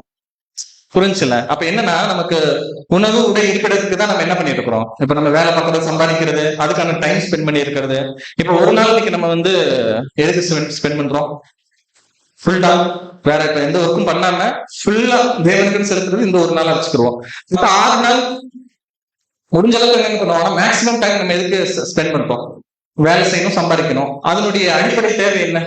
எதுக்கு அதை பண்றோம் அப்படின்னா இந்த 3க்கு தான் வரும். உணவு, உடை, இருப்பிடத்துக்கு நம்ம என்ன பண்ணி ஆகணும்? ஃபீட். நமக்கும் சரி, நம்ம வீட்டுல இருக்கிறவங்களுக்கு சரி, கட்டாயம் அது பண்ணிதான் ஆகணும். இப்ப யோவான் ஸ்நானகன் ஒருவேளை இந்த மாதிரியான லைஃப் ஸ்டைலை சூஸ் பண்ணியிருந்தாருன்னு எப்படி இருந்திருக்கும்? அவருக்கு ஒரு வீடு, அப்புறம் டெய்லி சமைச்சு சாப்பிட்றதுக்கு, அதுக்கு போய் காய்கறி வாங்கணும், சமைக்கணும், அதுக்கு டைம் ஸ்பெண்ட் பண்ணணும். அப்புறம் நம்ம அடுத்த ட்ரெஸ்ல வச்சுக்கோங்களேன், நம்ம ரொம்ப நார்மல்ல இருந்து லக்ஸுரி வரைக்கும் நம்ம என்ன பண்ணுவோம்? ட்ரெஸ்ஸுங்க வாங்குவோம். வேற வேற ஒவ்வொருத்தவங்களுக்கு இருக்கக்கூடிய வருமானங்களை வச்சு சூழ்நிலை தகுந்தப்பல அதெல்லாம் பண்ணிக்கிறோம். இப்ப ஏன் இவருக்கு இந்த லைஃப் ஸ்டைல்னா இந்த 3மே எப்படி இருக்குதுன்னா நேச்சுரலா அவரால் என்ன பண்ண முடியும்? அஃபோர்ட் பண்ண முடியும். அதுக்குன்னு சொல்லி டைம் ஸ்பெண்ட் பண்ணணுங்கிறது அவசியம் இல்லை. உங்களுக்கு புரிஞ்சா? அப்ப இருக்கிற டைம்ல எது ஸ்பெண்ட் பண்ணிருப்பாரு? இப்ப எப்படி நினைச்சிடக்கூடாதுன்னா இவருப்பா ரொம்ப லேசியா இருந்திருக்காரு, ஒரு வேலையை செய்ய மாட்டாரு, இருக்கிறத வச்சுட்டு இப்படியே போயிருந்திருக்காரு, சும்மாவே இருந்திருப்பாரோ, ஐடியலாவே இருந்திருப்பாரோ அப்படின்னா அது இல்ல. அதுக்கு பதிலா இவருக்கான மெயின் பர்பஸ் ஒன்று இருந்துச்சுல, இவர் ஏன் பிறந்தாரு, என்ன ஒர்க் பண்ணணும்னு ஒன்று இருந்துச்சுல, அந்த ஒர்க்குக்கு தன்னை ஆயத்தப்படுத்துறதுலதான் 95% டைம் எதுக்கு பண்ணியிருக்காரு, அதுக்கு யூஸ் பண்ணியிருக்காரு. இப்ப நம்ம எப்படி யூஸ் பண்ணிடுவோம்? சரி 50-50 வச்சுக்கலாம். நம்ம சத்தியத்துல இருக்கிறதுனால குறைச்சலாம் சொல்லக்கூடாது. 50% நம்ம சத்தியத்துக்கு டைம் ஸ்பெண்ட் பண்ணுவோம், 50% என்ன பண்ணுவோம்? நம்மளுடைய அன்றாட வாழ்க்கைக்கு நம்ம ஸ்பெண்ட் பண்றோம். ஆனா யோவான் ஸ்நானனுடைய ஒர்க் அப்படி இல்லை. அவர் நார்மல் லைஃப், நார்மல் ஃபேமிலி கூட இருந்த மாதிரியோ இல்ல கல்யாணம் பண்ணிட்டு அந்த மாதிரிலாம் இருந்தாருன்னா எதுவும் இல்லை. யோவான் ஸ்நானன் நம்ம என்ன நினைச்சிடக்கூடாது, ரொம்ப ஒரு பயங்கரமான மெச்சூர்டான ஒரு பர்சன் அப்படிலாம் நினைச்சிடக்கூடாது. இயேசு கிறிஸ்து எத்தனை வயசுல ஞானஸ்நானம் எடுத்தா? 30 இயர்ஸ்ல. ஒரு 30 வயசு வாலிபன் எப்படி இருப்பான்னு தெரியும். இவருக்கு என்ன ஒரு 30 வயசு இருந்திருக்குமா? 30 30.5 அதுதான் 30 6 மாசம் டிஃபரெண்ட். அப்போ இப்ப நல்லா யோசிச்சு பார்த்தோம்னா ஒரு யூத் ஸ்டேஜ்ல இருக்கக்கூடிய ஒருத்தர் தான் இப்ப யோவான் ஸ்நானகன். இப்ப நம்ம படிச்சுட்டு இருக்க யோவான் ஸ்நானகன். உங்களுக்கு புரிஞ்சுல அந்த ஸ்டேஜ்ல இருக்கிறவங்க எப்படி இருந்திருப்பாங்க, என்னென்ன லைஃப், அவங்க ஃபேமிலி பாக்குறது, இந்த மாதிரி பயங்கரமான விஷயத்துல அவங்களோட அப்பியரன்ஸ்ல இருந்து எல்லாம் அதுதானே நிறைய ஸ்பெண்ட் பண்ணுவாங்கல்ல. இவர் டோட்டலா டிஃப்ரெண்ட். இவரை பார்த்தாலேவோ இந்த வயசுக்கும் இவர் இருக்கிற லுக்குக்கும் இவர் பண்ற வேலைக்கு சுத்தமா என்ன ஆகுது, மேட்ச் ஆகாது. ரொம்ப ஜெய்காண்டிக்கா இருந்த பாருன்னா அதுவும் இல்லை. தேவையான புரோட்டீன்ஸ், எனர்ஜி எல்லாம் இதில் கிடைச்சுக்கிறோம், வெட்டிக்கலிலையும் தேயிலையும். அதாவது அவர் ஜீவனோட இருக்கிறதுக்கு எதுல இருந்து கன்சல்ட் பண்ணோம்னா எவ்வளவு பண்ண போகுதுங்கிற ப்ராப்பரான நாலேஜ் இருக்குது. அந்த கன்சல்ட் பண்ணிக்கிறாரு, மிச்சதெல்லாம் எது பண்ணிடுறாரு. நான் என்ன ஒர்க்குக்காக இருந்தேன்னா நான் அதுதான் பண்ணுவேன். சின்ன விஷயமா இருந்தாலும் ரொம்ப மைனூட்டா என்ன பண்ணிருக்கிறாரு, அவரு டிசைன் பண்ணிருக்காரு அவரவே. ஆனா இப்ப நம்ம எல்லாரும் எதுக்கு அழைக்கப்பட்டிருக்கிறோம்? நம்ம கிறிஸ்துவனுடைய மனவாட்டி ஆகிறதுக்கு தானே, அவருடைய ராஜாக்கள், அவர் கூட போய் ராஜாக்களா இருக்கிறதுக்கு அழைக்கப்பட்டிருக்கோம். ஆனா நம்மளுடைய தேவைகள், நம்மளுடைய அப்பியரன்ஸ்ல இருந்து நம்மளுடைய பர்சனல் லைஃப்க்குன்னு சொல்லிட்டு எந்த அளவுக்கு டைம் ஸ்பெண்ட் பண்ணிட்டு இருக்கோம், அதுல எவ்வளவு நுணுக்கமா டைம் கொடுக்குறோம், எனர்ஜி கொடுக்குறோம், போக்கஸ் எல்லாம் அதுக்கு ஈக்குவலா அட்லீஸ்ட் நம்ம எதுலையும் கொடுத்துடணும். வேணும் கேட்டா பதில் சொல்ற அளவுக்கு சின்ன பண்ணிடணும்னா சத்தியத்திலேயே நம்ம அதை என்ன பண்ணிடணும், அந்த டைம், போக்கஸ், எனர்ஜி எல்லாத்தையும் எதுலையும் போட்டுறோம்னா சத்தியத்திலேயே போட்டுணும். ஆனா ஒருவேளை அந்த பக்கம் போடாம இந்த பக்கம் நம்ம நிறைய கான்சன்ட்ரேஷன் பண்ணோம்னா நமக்கு கொடுத்த வேலை என்னன்னு தெரியுங்களா, நம்ம எதுக்கு நம்ம நல்ல மனசாட்சியும் உடன்படிக்கை பண்ணியிருக்கோம்னு நல்லா தெரியும். தெரிஞ்சிருந்து அதுக்கான விஷயங்களை நம்ம பண்ணாம இருக்கிறோம்னா இந்த கேரக்டர் நமக்கு மேட்ச் ஆகாது. இது அழகா ரொம்ப சூப்பரா ஃபைனலா மேட்ச் ஆகும் இந்த கேரக்டர். ஏன் கேரக்டரா பாக்குறோம் அப்படிங்கிறது ரொம்ப ஒரு இதுதான். இது கான்செப்சுவல் ஸ்டடியே கிடையாது. இது ஒரு கேரக்டர் என்ன பண்றோம், ஒரு டீகோட் பண்றோம்ல, அது எது பண்றோம்ன்றது ரொம்ப ரொம்ப அழகா இருக்கும். பாருங்க, இப்ப இவர் வந்திருக்கிறார், இந்த மாதிரிலாம் இருக்கிறாரு, இன்னும் வேலை செய்ய ஆரம்பிக்கல, வேலை செய்யறதுக்கு முன்னாடி வரைக்கும் பார்த்துட்டு இருக்கிறோம். இப்ப வர ஒரு எலியாவை அனுப்புறேன் அப்படின்னு சொல்லிட்டு ஓல்ட் டெஸ்டமென்ட் க்ளோஸ் ஆயிடுச்சு. இப்ப இவர் வந்திருக்கிறாரு, இவர் தான் அந்த எலியாவா? இப்ப நமக்கு தெரியும் ஒரு எலியாவின் ஆய்வியை பெற்றிருக்கிறாரு, வசனத்தை வாசிக்கிறதுனால இப்ப நம்ம மைண்ட் எப்படி செட் ஆயிடுச்சு. இவர் எலியாவினுடைய ஆவியை உடையவர்னு நம்ம விசுவாசிக்கிறோம் டக்குன்னு. அந்த ஸ்டேஜுக்கு போயிருங்க. அப்ப இப்ப நம்ம போய் யோவான் ஸ்நானனை பாக்குறோம்னு வச்சுக்கோங்களேன், நம்ம எதை வச்சு அண்டர்ஸ்டாண்ட் பண்ண முடியும் இவர்கிட்ட எலியாவின் ஆவி இருக்குது அப்படின்னு எதை வச்சு? ஏன்னா இந்த ஒர்க்கெல்லாம் ஸ்டார்ட் பண்ணல, ஒர்க்கெல்லாம் பண்ணிட்டு இருக்க டைம்ல போய் பார்த்தா கூட நம்மளால என்ன அண்டர்ஸ்டாண்ட் பண்ண முடியும்? ஓகே இவர் பண்ற ஒர்க்லாம் சொன்ன மாதிரி இருக்கு. ஏசாயா ஒருத்தர் பத்தி சொல்லியிருந்தாங்க, அதே மாதிரி இருக்கு, ஒருவேளை இவரை கூட இருக்கலாம்னு ஒரு வரலாம், ஒரு கன்சிடரேஷன் வரலாம். இப்ப எந்த ஒர்க்குமே செய்யல. இப்போ ஒரு கேரக்டர் என்ன பண்றாருன்னா மத்திய 11ஆம் அதிகாரம் 11ஆம் வசனம் 14ஆம் வசனம் வாசிக்கலாம். மத்திய 11ஆம் அதிகாரம் வசனம் 11 மற்றும் 14. பெண்களிடத்தில் பிறந்தவர்களே, யோவான் ஸ்நானனை விட பெரியவன் ஒருவன் எழும்பிடவில்லை. நீங்கள் ஏற்றுக்கொள்ள மனதாய் இருந்தால் வருகிறவனாகிய ஒளியை. இப்ப இது யார் சொல்றா? யார் அக்னாலேஜ் பண்றாங்கன்னா ஆண்டவராகிய இயேசு கிறிஸ்து வந்து அக்னாலேஜ் பண்றாரு. என்னன்னா பெண்களிடத்திலே பிறந்தவர்களில் யோவான் ஸ்நானனை விட பெரியவன் ஒருவனும் ஃப்ரம் எங்க இருந்து? ஆதாம் ஏவாள்ல இருந்து. அந்த டைம் அவர் அக்னாலேஜ் பண்ற டைம் வரைக்கும் என்ன ஒரு சர்டிபிகேஷன் கொடுக்கறாருன்னா பெண்களிடத்திலே பிறந்தவர்கள் யோவான் ஸ்நானனை விட பெரியவன் ஒருவனும் எழும்பினதில்லை. இப்ப இன்னும் ஒர்க்கே பண்ணல இவரு. அப்புறம் எப்படி இந்த சர்டிபிகேட் வாங்கினாரு? இதுக்கு அப்புறம் தான் ஒர்க் பண்ண ஆரம்பிச்சிருப்பாரு இல்லையா? அதாவது ஞானஸ்தானம் கொடுக்கறதுல ஸ்டார்ட் பண்ணிட்டாரு. இவருக்கான அந்த எளியாவின் ஆவியை பெற்று எல்லாத்தையும் சீர்படுத்துற வேலைகள்லாம் இருக்குது இல்ல, இதெல்லாம் வாங்குறதுக்கு ஒருத்தர் அக்னாலேஜ் பண்றாரு. அக்னாலேஜ் பண்றவர் எப்படி இருக்காருன்னு பாத்தீங்கன்னா அங்க இயேசு கிறிஸ்துவா இருக்கிறார். புரிஞ்சா? இப்ப இந்த மாதிரி இதுல அடுத்த 14ஆம் வசனத்துல என்ன கன்வே பண்றாருன்னா நீங்கள் ஏற்றுக்கொள்ள மனதாய் இருந்தால் வருகிறவனாகிய எலியா இவன் தான். ஓல்ட் டெஸ்டமென்ட்ல சொல்லி முடிக்கப்படுச்சு இல்லையா, நான் எலியை அனுப்புவேன்னு. அந்த எலியா யாருதான்? இவர் தான். நீங்க ஏற்றுக்கொள்ளணும்னா ஏற்றுக்கொண்டுக்காங்கன்னு சொல்லி இயேசு கிறிஸ்து என்ன பண்றாரு? அக்னாலேஜ்மெண்ட் பண்ணிட்டாருன்னு பாக்குறோம். இப்ப உங்களுக்கு புரிஞ்சா அக்னாலேஜ் இப்படிதான் ஆகுது. இப்போ இவருடைய ஒர்க் எக்ஸாக்டா என்ன? இப்ப இவ்வளவு நேரம் சொல்லிட்டு இருந்தாங்கல்ல என்னென்ன ஒர்க், ஏதோ வழியை என்ன பண்ண போறாரு? ஆயத்தப்படுத்த போறாரு மட்டும் தான் சொல்லிட்டு இருக்கிறாங்க. அப்ப அதுக்கு முன்னாடி என்ன இல்லாம இருந்திருக்கணும்? வழி இல்லாம இருந்திருக்கணும் ஃபர்ஸ்ட். இப்ப என்ன பண்றாருன்னா ஒருத்தர் நடந்து வர போறாரு, அதற்கு இவர் வழி என்ன பண்ண போறாருமா? மேக் பண்றாரு, வழியை ஆயத்தப்படுத்துறாரு. வாசிக்கலாம். ஏசாயா 40ஆம் அதிகாரம் 3ஆம் வசனம். ஏசாயா 40ஆம் அதிகாரம் 3ஆம் வசனம். கர்த்தருக்கு வழியை ஆயத்தப்படுத்துங்கள், அவாந்தர வழியிலே நமது மதுகுலத்தை பாதையை சீர்படுத்துங்கள் என்றும். இப்போ யோகாசனால இவருடைய ஒர்க் எப்படி சொல்றாருன்னா கர்த்தருக்கு வழியை ஆயத்தப்படுத்துங்கள். அந்த வழியை எங்க போய் ஆயத்தப்படுத்த சொல்றாரு? ஒரு நல்ல பிளேஸ் அப்படின்னா இல்ல, அவாந்தர வெளியிலே. அவாந்தர வெளியிலங்கிறது என்ன சொல்லுவோம்? இப்ப நம்ம வனாந்திரமும் பாலைவனமும் ரெண்டு மெர்ஜ் ஆகி காடுகள் சார்ந்த ஒரு பகுதி மாதிரி இருக்கும். அவாந்திர வெளின்னு அப்படிதான் சொல்லுவாங்க. நம்ம பழைய ஏற்பாட்டுல இது குறிச்சு ஒரு டீடைலிங் இருக்குது. அதாவது திடீர்னு மலை குன்றுகள், காடுகள், முள்புதர் இந்த மாதிரி ஒரு வழி இருக்குமாமா. அதுக்குள்ள நீங்க என்ன பண்ண முடியாது, பார்த்தாலும் கண்டுபிடிக்க முடியாது. இப்போ ஒரு தடவை நடந்து போயிருந்தா கூட சரி இந்த ஒரு வழித்தடம் இருக்கு நம்ம போயிடலாம் இருக்குல்ல, அந்த மாதிரி எதுவுமே இல்லை, பாதை இல்லாத ஒரு சூழ்நிலையில நீங்க போய் என்ன பண்ணுங்க, நம்முடைய தேவனுக்கு பாதையை சீர்படுத்துங்கள். ஏன்னா பின்னாடி ஒருத்தர் என்ன பண்ண போறாரு, அதுல நடந்து வர போறார். இப்போ யோவான் ஸ்நானனுடைய ஊழியம் அப்படிங்கிற ஒரு டாபிக் உள்ள என்ட்ராகிறோம். இப்ப இது எங்க நடக்குதுன்னு பாத்தீங்கன்னா யூத யுகம், கரெக்ட் தானே? யூத யுகமா சுவிசேஷ யுகமா? யூத யுகம். 2ஆம் உலகத்துல யூத யுகம் பாக்குறோம் இல்லையா? யூத யுகத்துல இவரோட ஒர்க் ஸ்டார்ட் ஆகுதுன்னு நம்ம பாக்குறோம். இப்ப யூத யுகத்துல எந்த டைம் பீரியட்ல இவருடைய ஒர்க் ஸ்டார்ட் பண்றாரு? பிறந்தது முன்னாடி பிறந்துட்டார். எக்ஸாக்டா எந்த டைம் பீரியட்ல ஸ்டார்ட் பண்றாரு? யூகம் 3ஆம் அதிகாரம் 1ஆம் வசனம் வாசிக்கலாம். 3ஆம் அதிகாரம் 1ஆம் வசனம். திபேரியா பேரரசர் அரசாண்ட 15ஆம் வருடத்தில் யூதயா நாட்டிற்கு அதிபதியாகவும் ஏரோது கலிலேயாவிற்கு அதிபதியாகவும். இப்ப இவங்க ரெண்டு பேரும் யூதேயாவுடைய அதிபதி யாருன்னு பாத்தீங்கன்னா பொந்திய பிலாத்து, கலிலேயாவுடைய அதிபதி யாருன்னு பாத்தீங்கன்னா ஏரோது. இவர்களுடைய டாப்ல யார் இருக்கிறாங்கன்னு பாத்தீங்கன்னா திபேரியு பேரரசர், ரோமோட ஹைக்கிங் யாருன்னு பாத்தீங்கன்னா திபேரியு பேரரசர். அவர் அரசாண்ட 15ஆம் வருஷம். எக்ஸாக்டா எந்த இயர்னு பாத்தீங்கன்னா கிபி 29ஆம் ஆண்டுல இவர் என்ன பண்றாரு? அந்த ஒர்க்க ஸ்டார்ட் பண்றாரு. என்ன ஒர்க்க ஸ்டார்ட் பண்றாரு? 2ஆம் வசனம் வாசிக்கலாம். மத்திய 3ஆம் அதிகாரம் 2ஆம் வசனம். அந்த நாட்களிலே யோவான் யூதேயாவின் வனாந்தரத்தில் வந்து சமீபமாக இருக்கிறது என்று பிரசங்கம் செய்தார். ஓகே, இப்ப அவருடைய ஃபர்ஸ்ட் பிரசங்கம் கிபி 29 ஸ்டார்ட் பண்றாரு. இப்ப இதுல ஏதாச்சும் கான்ட்ரவர்சி இருக்கா? என்னது?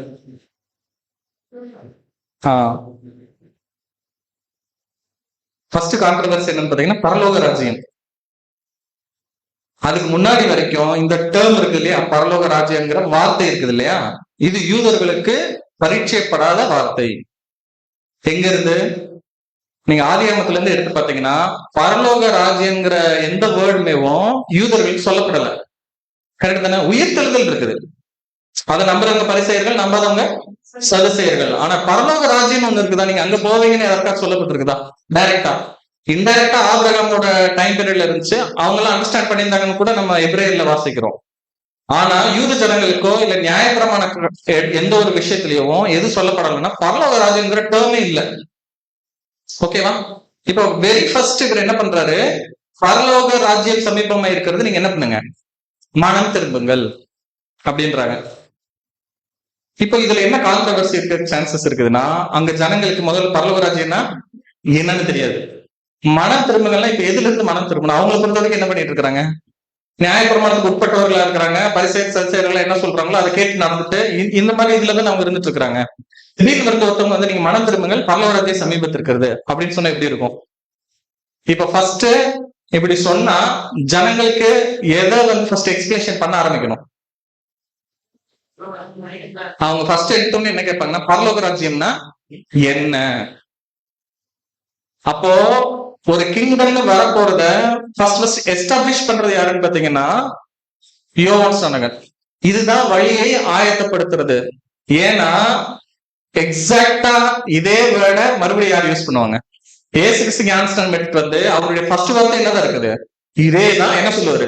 மனம் திரும்புங்கள் பரலோக ராஜ்யம் சமீபத்தில் இருக்கிறது.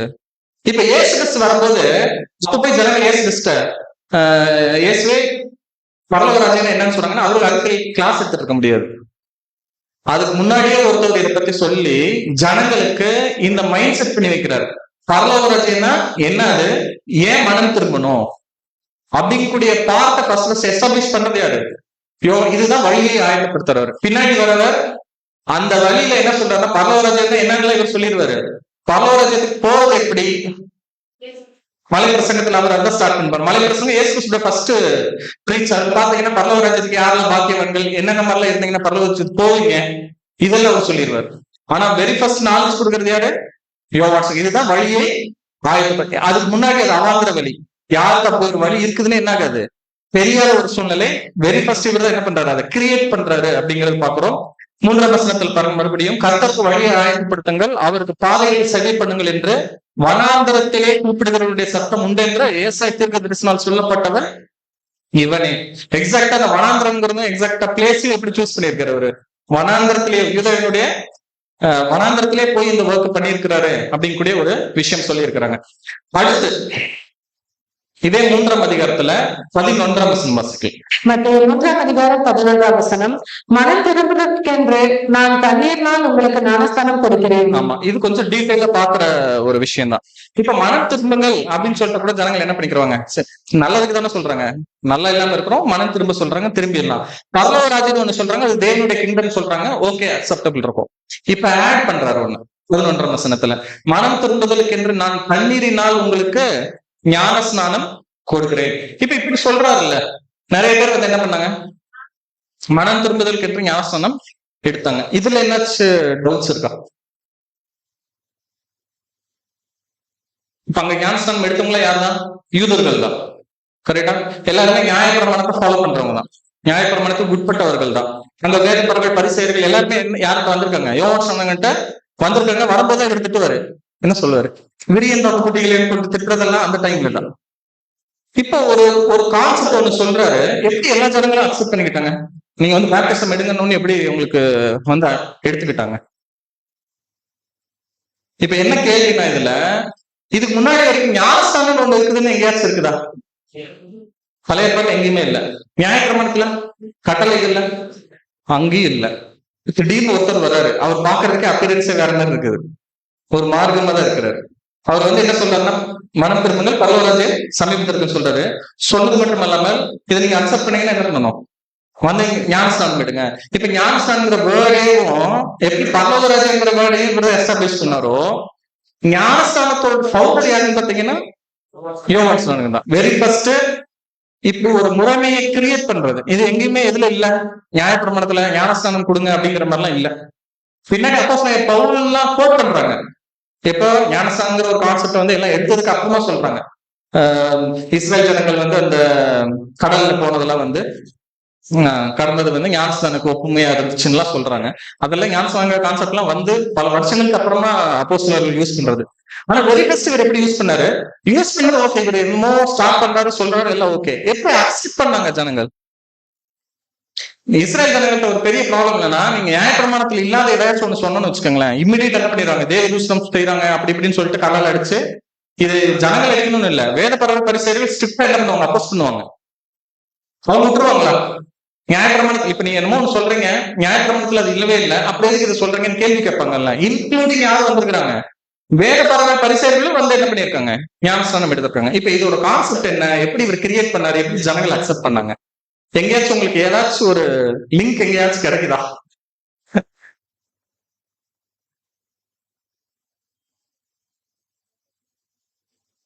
இவருக்கு ஓகே, இவருக்கு அந்த நாலேஜ் கிடைச்சதே இல்லை, ஓகே. ஜனங்கள் எப்படி அக்செப்ட் பண்ணாங்க? இப்ப நான் திடீர்னு இப்படி இருக்கிறேன்னு வச்சுக்கோங்களேன், இப்ப நீங்க எல்லாம் நாளைக்கு வந்து சர்ச் ஆக போகணும்னா, நான் ஏதோ ஒண்ணு சொல்றேன், இதை நீங்க பண்ணீங்கன்னா சர்ச் ஆயிருவீங்க அப்படின்னு சொன்னா, இப்ப எல்லாரும் உங்களுக்கு எப்படி இருக்கும்? தம்பி உனக்கு என்ன ஆச்சுன்னு கேட்பீங்க. எதை சொல்றேன், இல்ல பைபிள் ஏதாச்சும் இருக்குதா, இப்படிதானே நம்ம கேள்வி கேட்போம். இப்ப அவர் ரெஃபரன்ஸ் அமைக்கிறது அங்க ஒண்ணுமே இல்லை அப்படிங்கிற மாதிரி இருக்குது. இவர் ஒண்ணு சொல்றாரு, ஜனங்கள் அக்செப்ட் பண்ணிட்டு எல்லா வருஷம் என்ன பண்றாங்க, யோர்தான் நதியில வந்து ஞானஸ்நானம் எடுத்துட்டு இருக்காங்க. ஜனங்கள் மட்டும் இல்ல, யார் வரப்போறாரு, இயேசு கிறிஸ்து வரப்போறாரு, ஞானஸ்நானம் எடுக்க போறாரு. அப்ப இதனுடைய பேஸ் என்ன? எலியாவும் ஞானஸ்நானம் கொடுத்த மாதிரி எங்க இல்லையே, அதை பத்தி சொல்லவும் இல்லையே. அப்படின்னா இதுக்குதான் வெரி ஃபர்ஸ்ட் ஒரு கோத்திரம் பத்தி படிச்சோம். இவர் என்ன கோத்திரம்? லேவி கோத்திரம். இப்ப இவ்வளவு நேரம் பார்த்த கேரக்டரோட பேஸ்னு ஒண்ணு இருக்குது இல்லையா, எதுல இருந்து உருவானார் அப்படின்னு இருக்குது இல்ல. இவர் பேசாம யோவான் ஒருத்தர் வரணும், யூத கோத்திரத்துல இருந்தே வர வச்சிருக்கலாம்ல தேவன். வேற ஏதோ ஒரு கோத்திரத்துல வேற ஏதோ ஒரு பேரண்ட்ஸ் வர வச்சிருக்கலாம்ல.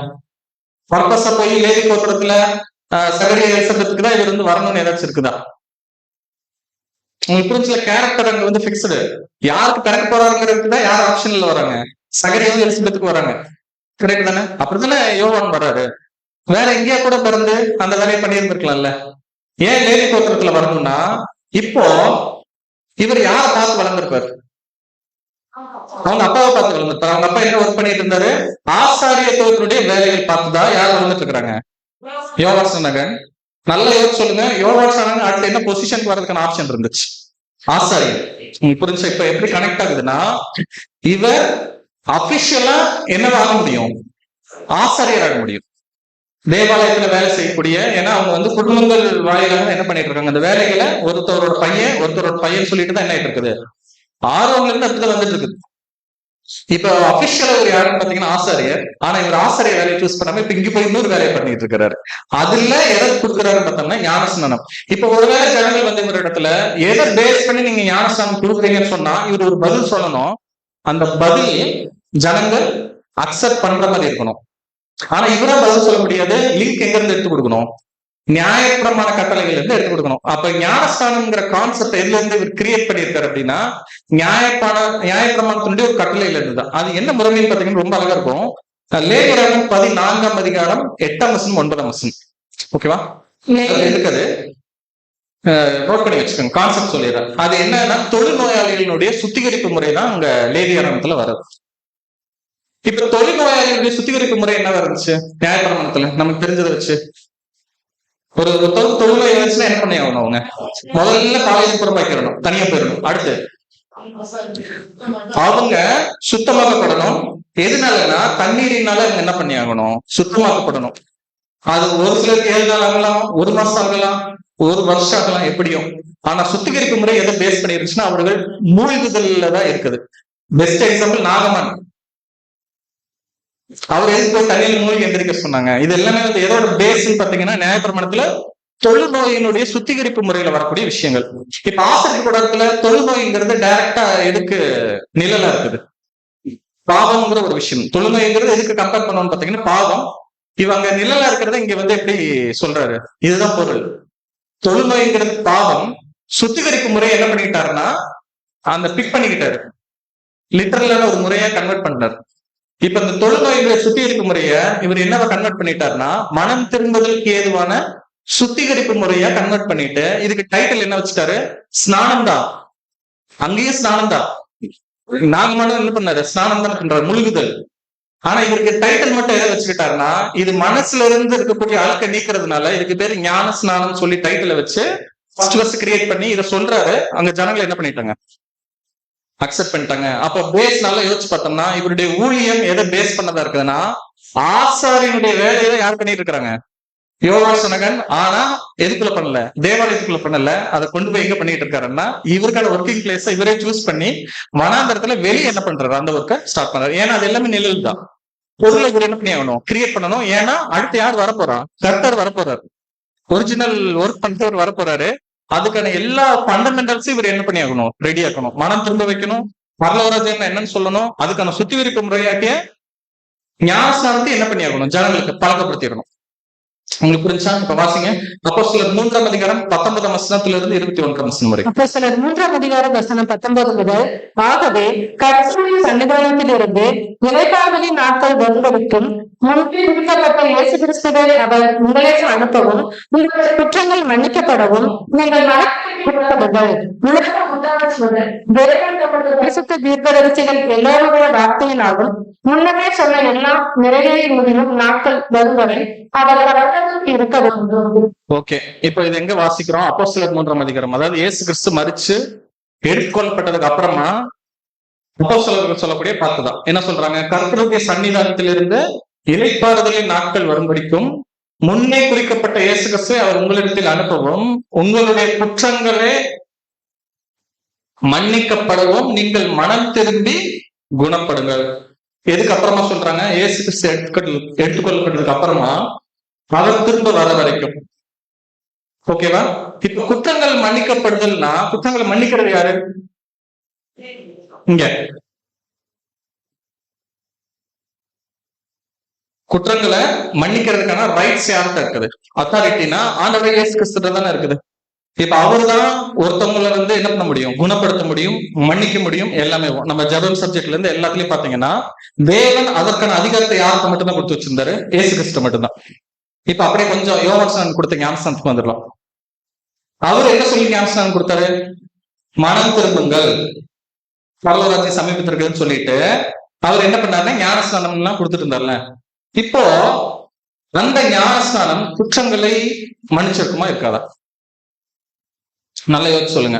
ஏன்னா மன்னிக்கிறதுக்கான ரைட்ஸை யாருக்கிட்ட தான் வருது? அப்பமா இயேசு கிறிஸ்து கிட்ட இருந்து தான் வருது. அதுக்கு முன்னாடியே ஒருத்தர் ஒர்க்க ஸ்டார்ட் பண்றாரு, நீங்க எல்லாம் மனம் திரும்புங்கள் அப்படின்னு சொல்லிட்டு எல்லாரும் ஞானஸ்நானம் என்ன பண்ணிட்டு இருக்காங்க? எடுத்துட்டு இருக்காங்க. கொஞ்சம் ஜாலியா இருந்து எடுத்துட்டு இருக்காங்க. பரவாயில்ல, இவ்வளவு நாள் இருந்து எல்லாமே போயிடுச்சு, இதுக்கப்புறம் ஃப்ரெஷ் ஆயிடலாம் அப்படின்ட்டு எல்லாம் நம்பி எடுத்துட்டு இருக்காங்கல்ல. இப்ப அவங்களுக்கு எல்லாம் அந்த பாவங்கள் மன்னிக்கப்பட்டிருக்குமா? மன்னிக்கப்பட்டிருக்காதா? ஒருவேளை இப்படி யோசிச்சுக்கோங்க, நம்ம ஆல்ரெடி யோவான் ஞானஸ்நானம் எடுத்துட்டோம், இயேசு கிறிஸ்து ஃபாலோ பண்ணிட்டு போறோம், இயேசு கிறிஸ்து ஞானஸ்நானம் எடுக்கல அப்படின்னு வச்சுக்கலாம். இயேசு கிறிஸ்துவோ அவருடைய அப்போஸ்தலர்கள்ட்டயோ இப்ப அவங்களுடைய நிலைமையில என்ன இருக்கும்? இவரை நம்பிதானே ஞானஸ்நானம் எடுத்திருப்பாங்க. யாரை நம்பி? யோவான் ஸ்நானகனை. ஒருத்தர் சொல்றாரு மன்னிச்சிருவாங்கன்னு சொல்லிதான் என்ன பண்றோம்? நம்ம ஞானஸ்நானம் எடுக்கிறோமே. ஆனா ரைட்ஸ் எல்லாம் இயேசு கிறிஸ்து இருக்குதுல்ல. இது எப்படி?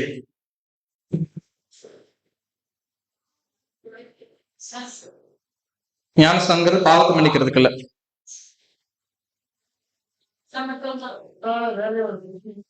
இப்ப மனம் திரும்புறதுன்னா என்னது? இப்ப நான் நீங்க என்கிட்ட நீங்க மனம் திரும்பிட்டீங்கன்னு சொல்றேன். நீங்க ஒரு தப்பு பண்ணிருக்கீங்க, என்கிட்ட நீங்க மனம் திரும்பிட்டேன் அப்படின்னு சொன்னீங்கன்னா நான் என்ன அண்டர்ஸ்டாண்ட் பண்ணுவேன்? அதை இப்ப நான் அக்செப்ட் பண்ணா என்ன பண்ணணும்னா அந்த செஞ்ச பாவத்தை நான் என்ன பண்ணணும்? முதல்ல மன்னிச்சாதான் என்ன பண்ண முடியும்? அந்த நிலைமையில இருந்து அடுத்த நிலைமைக்கு வர முடியும்.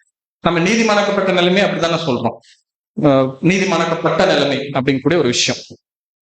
இப்ப கேள்வி இப்படி இருக்குது இல்ல. இப்ப இது எப்படி? அதான் சொல்றேன், இந்த சப்ஜெக்ட்ல இந்த மாதிரி கேள்வி பதிலா போயிட்டே இருக்கும். ஏன்னா இந்த எல்லா வசனங்களுமே நம்ம ஜஸ்ட் படிச்சுட்டு என்ன இருப்போம், அப்படியே கடந்து போயிருப்போம், எங்கேயும் நிக்க மாட்டோம். அதனாலதான் கொஞ்சம் நிப்பாட்டலாம் அப்படின்னு இப்ப இந்த வசனம் வாசிக்கலாம். லூக்கா 3ஆம் அதிகாரம் 3 வசனம் 5 வசனம். லூக்கா 3ஆம் அதிகாரம் 3 மற்றும் 5ஆம் வசனம். கர்த்தருக்கு வழியை அழுத்தப்படுத்துங்கள், அவருக்கு பாதைகளை செவிப்படுத்துங்கள் என்றும், மாம்சமான எல்லோரும் தேவனுடைய ரட்சிப்பை காண்பார்கள் என்றும் வனாந்தரத்திலே கூப்பிடுகளுடைய சத்தம் உண்டாகும். இப்போ என்ன ஆகுதுன்னு பார்த்தோம்னா, அந்த வழியை ஆரம்பிக்கும் போதே எது ஓப்பன் ஆயிடுச்சுன்னு பாத்தீங்கன்னா அந்த வழிங்கிறது ஒன்று ஓப்பன் ஆயிடுச்சுன்னு அர்த்தம். யார் கிரியேட் பண்றா? யோவான் கிரியேட் பண்ற வழியை ஸ்டார்ட் பண்ணிட்டாரு. வழி என்ன ஆயிடுச்சுன்னு பார்த்தோம்? ஓப்பன் ஆயிடுச்சுன்னு பார்த்தோம். இப்ப பரலோக ராஜ்யங்கிறதையும் ஓப்பன் பண்ணி வச்சது யாருதான்? கான்செப்ட், அதுக்கப்புறமா அதுக்கான மனம் திரும்புதல், அதற்கான சுத்திகரிப்பு முறை, இது எல்லாத்தையும் கிரியேட் பண்ணது யாருன்னு பாத்தீங்கன்னா யோவான். விச் மீன்ஸ் அப்ப என்ன ஆயிடுச்சுன்னு பாத்தீங்கன்னா அது ஓப்பன் ஆயிடுச்சு. ஒருவேளை அக்செப்டே ஆகாதுன்னு நினைச்சோம், இப்படி ஒருவேளை தாட் நமக்கு இருந்துச்சுன்னா எதுவுமே செல்லாதுன்னு பாத்தீங்கன்னா இயேசு கிறிஸ்து எடுத்த ஞானஸ்நானம் என்ன இருக்காதுங்க, ஆகாது. நல்லா யோசிக்கணும், இயேசு கிறிஸ்துக்கு யார்தான் ஞானஸ்நானம் கொடுத்துருக்காங்கன்னா இவர் தான். ஆனா ஞானஸ்நானத்துல சின்ன டிஃபரெண்ட் என்னன்னா, மத்தவங்கள மனம் திரும்புவதற்கு ஏதுவான ஞானஸ்நானம் எடுத்துட்டு இருந்தாங்க. இயேசு கிறிஸ்து கேட்கும்போது என்ன சொல்லிட்டாரு, இவர் வரும்போது சொல்லிட்டாரு, நான் தான் உங்கள்கிட்ட ஞானஸ்நானம் எடுக்கும், நீங்க என்கிட்ட எடுக்கலாமானதுக்கு அவர் என்ன சொல்றாரு, இப்பொழுது எனக்கு இடம் கொடு, இப்படியாக நாம் எல்லா நீதிகளையும் நிறைவேற்றுவது நமக்கு ஏற்றதா இருக்கிறதுன்னு சொல்லுவாரு. விச் மீன்ஸ் என்னன்னா, இது ஒரு முறை எதுக்குள்ள பரலோக ராஜ்யத்துக்குள்ள வரணும் அப்படின்னா இந்த ஒரு சுத்திகரிப்பு முறை தேவைப்படுது. அது ஒரு சிலருக்கு எப்படி இருக்குதுன்னா, பாவத்தை விட்டு மனம் திரும்பி வெளியில வரணும்னு. ஆனா கேட் எதுதான், இப்ப நான் பாவமே இல்லைங்கிறதுனால அந்த கேட் வெளியே போக மாட்டேன்னு சொல்ல முடியாது. ஏன்னா ஆசரிப்பு கூடாரத்துல இரண்டாவது திரை என்னதான், நம்ம பிரகாரத்துல உள்ள வந்துருவோம், பரிசுத்த ஸ்தலத்துக்குள்ள உள்ள நுழையிறோம்ல, அந்த ஃபர்ஸ்ட் சீலை இருக்கு இல்லையா, அதுவே என்னதான் ஞானஸ்நானம். அதை கடந்தாதானே எதுக்குள்ள போக முடியும், நம்ம பரிசுத்த ஸ்தலத்துக்குள்ளே போக முடியும். அப்ப அந்த ஃபர்ஸ்ட் ஸ்கிரீனை யாருமே கடக்க வேண்டியதா இருக்குன்னா இயேசு கிறிஸ்துவும் கடக்க வேண்டியதா இருக்குது. அவர் பியூர் அன்பியூருங்கிற கான்செப்ட் இல்ல, அந்த வழி என்ன பண்ணி ஆகணும், போயாகணும். இன்டெரக்டா அந்த வழி யாருன்னு பாத்தீங்கன்னா ஆண்டவரே இயேசு கிறிஸ்து தான். அவரே வாசல், அவரே என்ன பண்ணிருக்காரு, வழியா இருக்கிறாரு, அவரும் ஒளியும் என்ன பண்ணிருக்காரு, போய் காமிச்சிருக்கிறாருங்கிறதா இந்த கான்செப்ட்ல. இதுல கொஞ்சம் அட்வான்ஸ் ஸ்டடியில பார்க்கலாம். பட் இங்க விஷயம் என்னன்னா, அது செல்லுமே செல்லாதானா அது டவுட்டே கிடையாது, அக்செப்டபிள் தான். அந்த அக்செப்டன்ஸையும் கொடுத்தது யாருன்னு பாத்தீங்கன்னா தேவன் தான். அவருடைய பரிசுத்தாவியை கொடுத்தோம், எலியாவினுடைய ஆவி, அவருடைய வேலை எல்லாத்தையும் கொடுத்தது யார் தான். இங்க யோகாசனா இது பண்ணாரா இல்ல, தேவன் என்ன பண்ணிருக்காரு, என்னென்ன ஒர்க் பண்ணணும், எதாவது எப்ப பண்ணணும். இப்ப நல்லா யோசிச்சு பாருங்க, இந்த ஒர்க்கை திடீர்னு அவர் ஒரு 25 வயசுல ஸ்டார்ட் பண்ணிருக்கலாம்ல. எல்லாத்துக்கும் நேரம் பாத்தீங்கன்னா ரொம்ப பர்ஃபெக்ட். இப்ப இவர் இந்த இடத்துல ஸ்டார்ட் பண்ணணும், ஏசு கிறிஸ்துவுக்கு அப்புறமா தான் ஞானஸ்நானம் எடுக்கணும். அதுக்கப்புறமா அவர் ஒரு 3 வருஷத்துல என்ன ஆகணும், தன்னுடைய ஜீவனை கொடுத்தாகணும். நம்ம 70 வார தீர்க்க தரிசனத்துல இவர் எக்ஸாக்டா எந்த வாரத்துல எந்த இயர்ல ஜீவன் கொடுக்கணும், 33 வயசுல. இப்ப 3 வருஷம் ஒரு ஊழியர் இருக்கணும்னா எக்ஸாக்டா இங்கதான் வந்திருக்கணும், 30 வயசுல தான் அவர் ஞானஸ்நானம் எடுத்திருக்கணும். அவர் எடுக்கணும்னா அவருக்கு 6 மாசத்துக்கு முன்னாடி இருந்து ஒர்க் போய் பண்ணணும். எல்லாத்துக்கும் கால நேரங்கள் ஒரு பின் பாயிண்ட் மாறி இருக்காரு. யாராவது எக்ஸாக்டா என்னென்ன ஒர்க் ஸ்டார்ட் பண்ணணுமோ அதை அப்படியே ஸ்டார்ட் பண்ணிட்டு போயிருப்பாங்க. இப்ப இது உங்களுக்கு இந்த ஒர்க் எப்படி ஒர்க் ஆயிட்டு இருக்குங்கிறத வச்சுக்கோங்க மனசுல. இப்ப இவருடைய வேலை எடுத்துக்கலாம், யார்கிட்ட போய் பண்றாரு அப்படின்னா மாம்ச இஸ்ரேலர்கள், அங்க லிட்டரலா இருக்கக்கூடிய இஸ்ரேலர்கள், அதாவது நம்ம யூதர்கள், நம்மளுடைய அண்டர்ஸ்டாண்டிங்க்கு அவர்கள்ட்ட தான் இருந்துச்சு. கரெக்டா என்ன ஒர்க் பண்ணாரு, மேலும் மாம்சத்தில் வரும் மேசியர்கள், அதை மட்டும் வாட்சிங் சிஸ்டம். இவருடைய வேலை இஸ்ரேலருக்கு உட்பட்டதாக இருந்தது. மேலும் மாம்சத்தில் வரும் மேசியாவிற்குரிய முன்னோடியாக அல்லது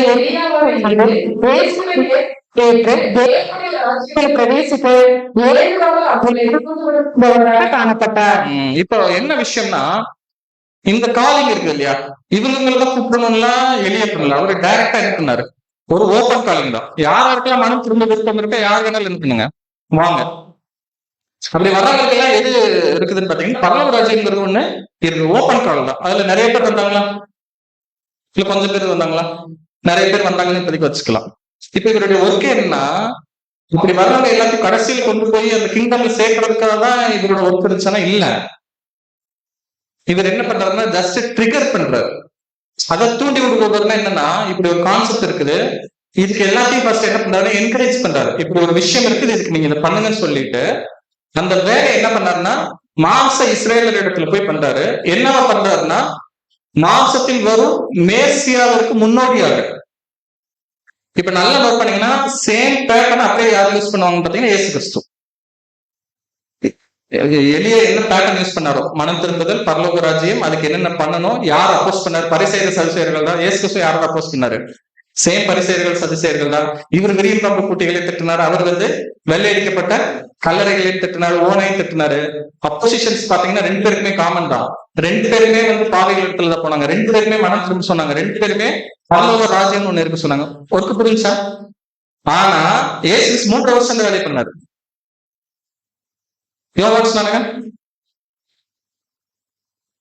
அவருடைய வேலை எவ்வளவு நாள் இருந்துச்சு?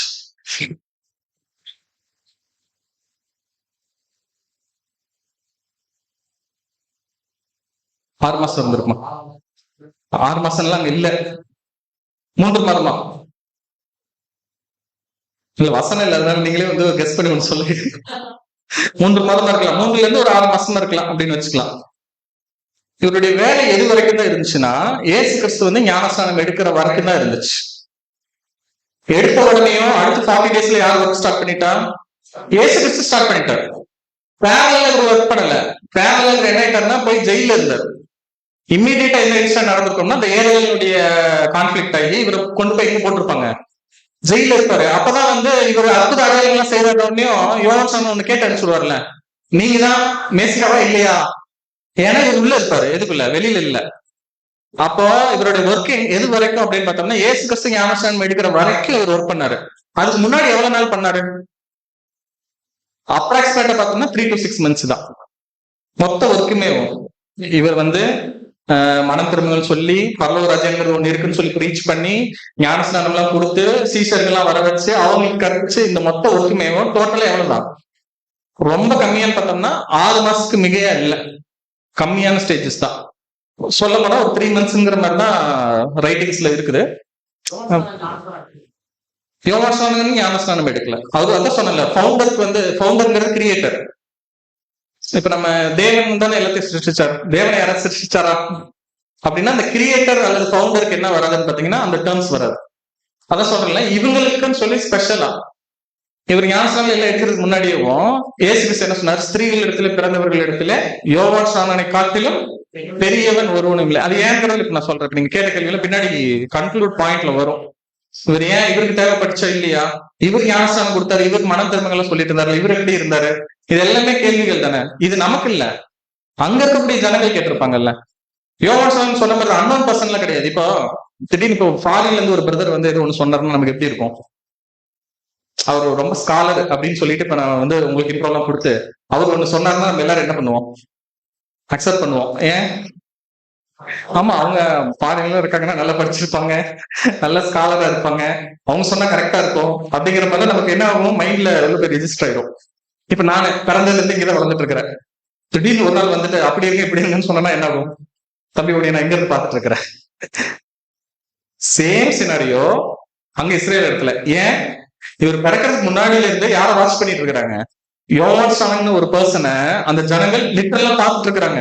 அவரு பிறந்து வளர்ந்து ஒரு இடம், ஒர்க் பண்ணது வேற ஒரு இடம் கிடையாது. எங்க பிறந்து வளர்ந்தாரோ அதே இடத்துலதான் ஒர்க்கையும் ஸ்டார்ட் பண்றாரு. இப்போ நமக்கு தெரியல, நம்ம வீட்டுல நம்மள கேட்டதான் நமக்கு தெரியும். வெளியில யார் வேணாலும் என்ன வேணாலும் சொல்லலாம், வெளியில நம்ம எப்படி வேணாலும் நம்மளை ப்ரொஜெக்ட் பண்ணிக்கலாம். சொந்த வீட்டுல நம்மளை கண்டுபிடிச்சிருவாங்க, உன்னை பத்தி எனக்கு நல்லா தெரியுன்றோம்ல. ஆனா யோவான் ஸ்நானகன் அங்க இந்த வேலைகளை செய்யும் போது யாருமே அப்போஸ் பண்ணல. இவரோட பிரீச்சிங் ஸ்டைல் ரொம்ப டிஃபரெண்டா இருந்திருக்கு. இப்ப ஏசு கிறிஸ்து பரம்பரை அவருடைய பிரீச்சிங் எப்படி இருக்கும்னா அதிகாரமா இருக்கும், சேம் டைம் ஹம்பிளா இருக்கும். உங்களுக்கு புரிஞ்சு? இந்த காம்பினேஷன் ரொம்ப ரேர். இப்ப நான் ஒண்ணு அதிகாரமா சொல்றேன்னா எல்லாரும் எப்படி ஆயிரும்? போச்சு இவனுக்கு தலகரம் பிடிச்சிருச்சுருவோம். ஆனா ஏசு கிறிஸ்து சொன்னது எப்படி இருக்குன்னா ஹம்பிளா இருக்கும், ரொம்ப தாழ்மையா, அட் த சேம் டைம் கமாண்டிங்கோட இருக்கும். யோவான் ஜஸ்ட் ஆப்போசிட். அவர் வந்து வெரி ஹார்ஸ். யாரும் இப்ப வேத பரவல் பரிசெயர்கள்லாம் ஏசு கிறிஸ்து வந்து எவ்வளவு வம்பிழுத்துட்டு இருந்தாங்க. சின்ன சின்னது பண்ண கூட வந்து கேள்வி கேட்கறது, குறை கண்டுபிடிக்கிறது. உங்க சீசர்கள் அப்படி யாராச்சும் ஒரு ஆள் போய் யோவான் யாராச்சும் வார்த்தை பேசினாங்களா? அதாவது கொடுத்துட்டு இருக்காரு, நம்மளும் போய் எடுக்கலான்ட்டு அதாவது ஜனங்கள்லாம் பார்த்துட்டு இருப்பாங்க. அந்த வேத பரவல் பரிசெயர்களுக்கு எதுக்காக எடுக்க வந்தாங்கன்னா ஜனங்கள் எல்லாரும் என்ன பண்ணிட்டு இருக்காங்க?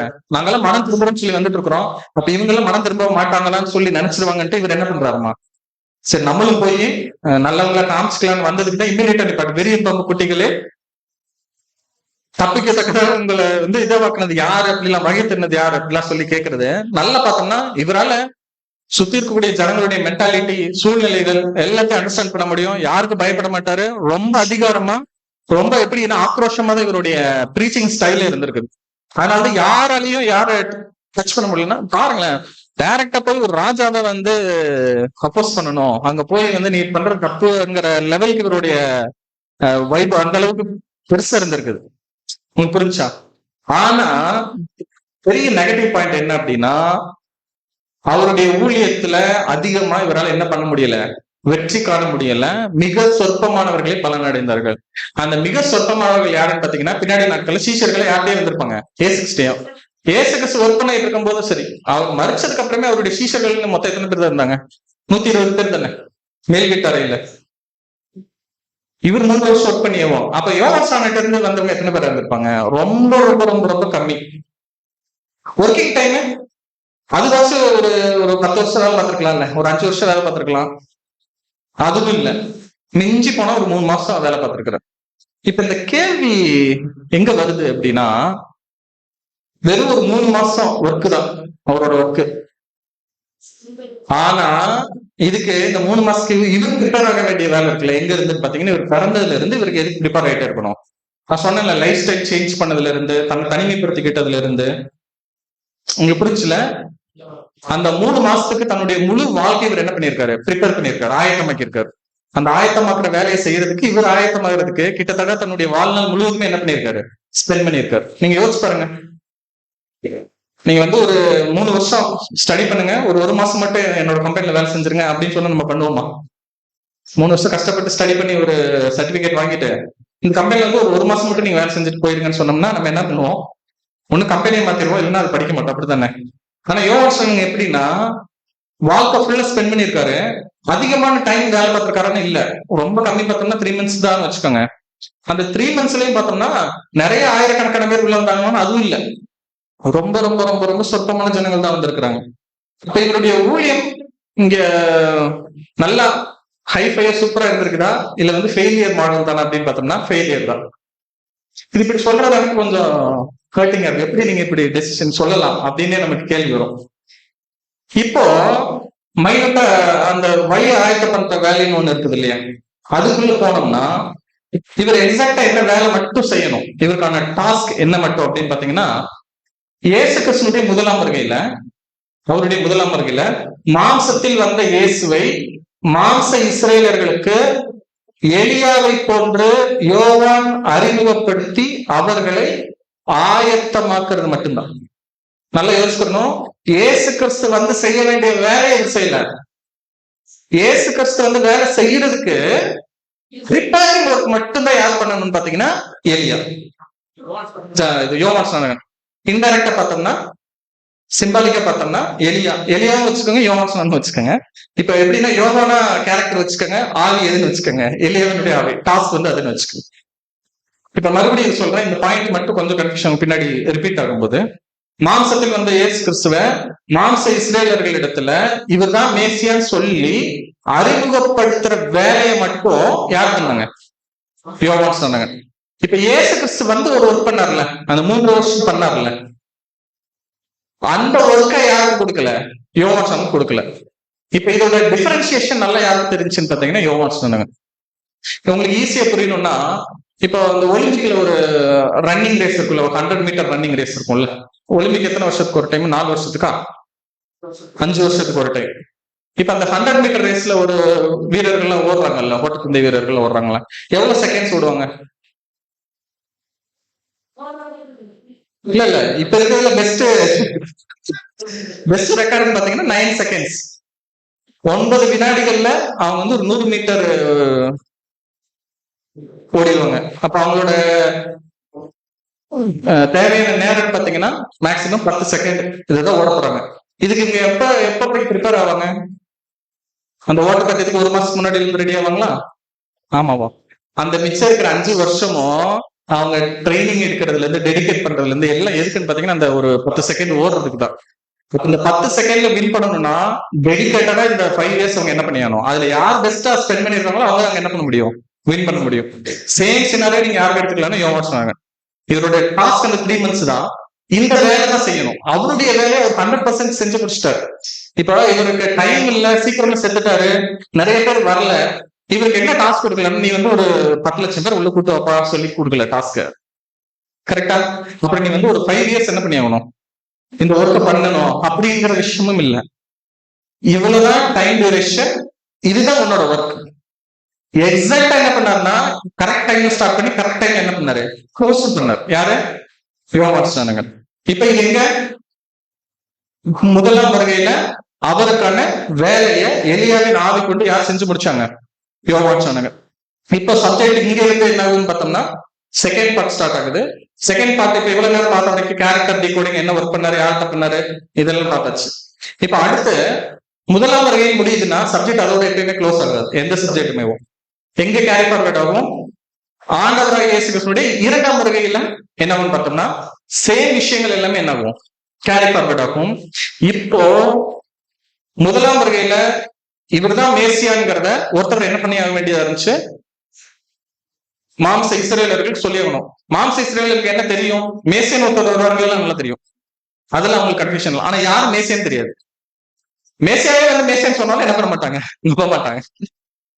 அக்னாலஜ்மெண்ட் ஃபர்ஸ்ட் அக்னாலஜ்மெண்ட் பண்ணது யாரு, அதாவது தேவன் பண்றதுக்கு முன்னாடி தேவன் ஞானஸ்நானம் எடுத்ததுக்கு அப்புறம் என்ன சொல்லுவாரு, இவரே என்னுடைய நேசகுமாரன், இவரில் நான் பிரியமா இருக்கிறேன். அதுக்கு முன்னாடியே அவருடைய பாதரட்சியை கூட தொடர்றதுக்கு எனக்கு இது இல்லைன்னு சொல்லி ஃபர்ஸ்ட் அக்னாலஜ் பண்ணது யாருதான், யோவான் சொன்னாங்க. அப்ப உங்களுக்கு புரிஞ்சா அந்த ஃபர்ஸ்ட் அக்னாலஜ்மெண்ட் இவர் தான் மேசியாங்கிறத ஜனங்கள்ட்ட ஃபர்ஸ்ட் சொல்றது யாரு, அந்த ஒர்க் யாரோடதுன்னு பாத்தீங்கன்னா யோவான் சொன்னாங்க. இது உங்களுக்கு புரிஞ்சுல. இப்போ அவருடைய இரண்டாம் வருகை இதை வாசிச்சிருங்க சிஸ்டர்.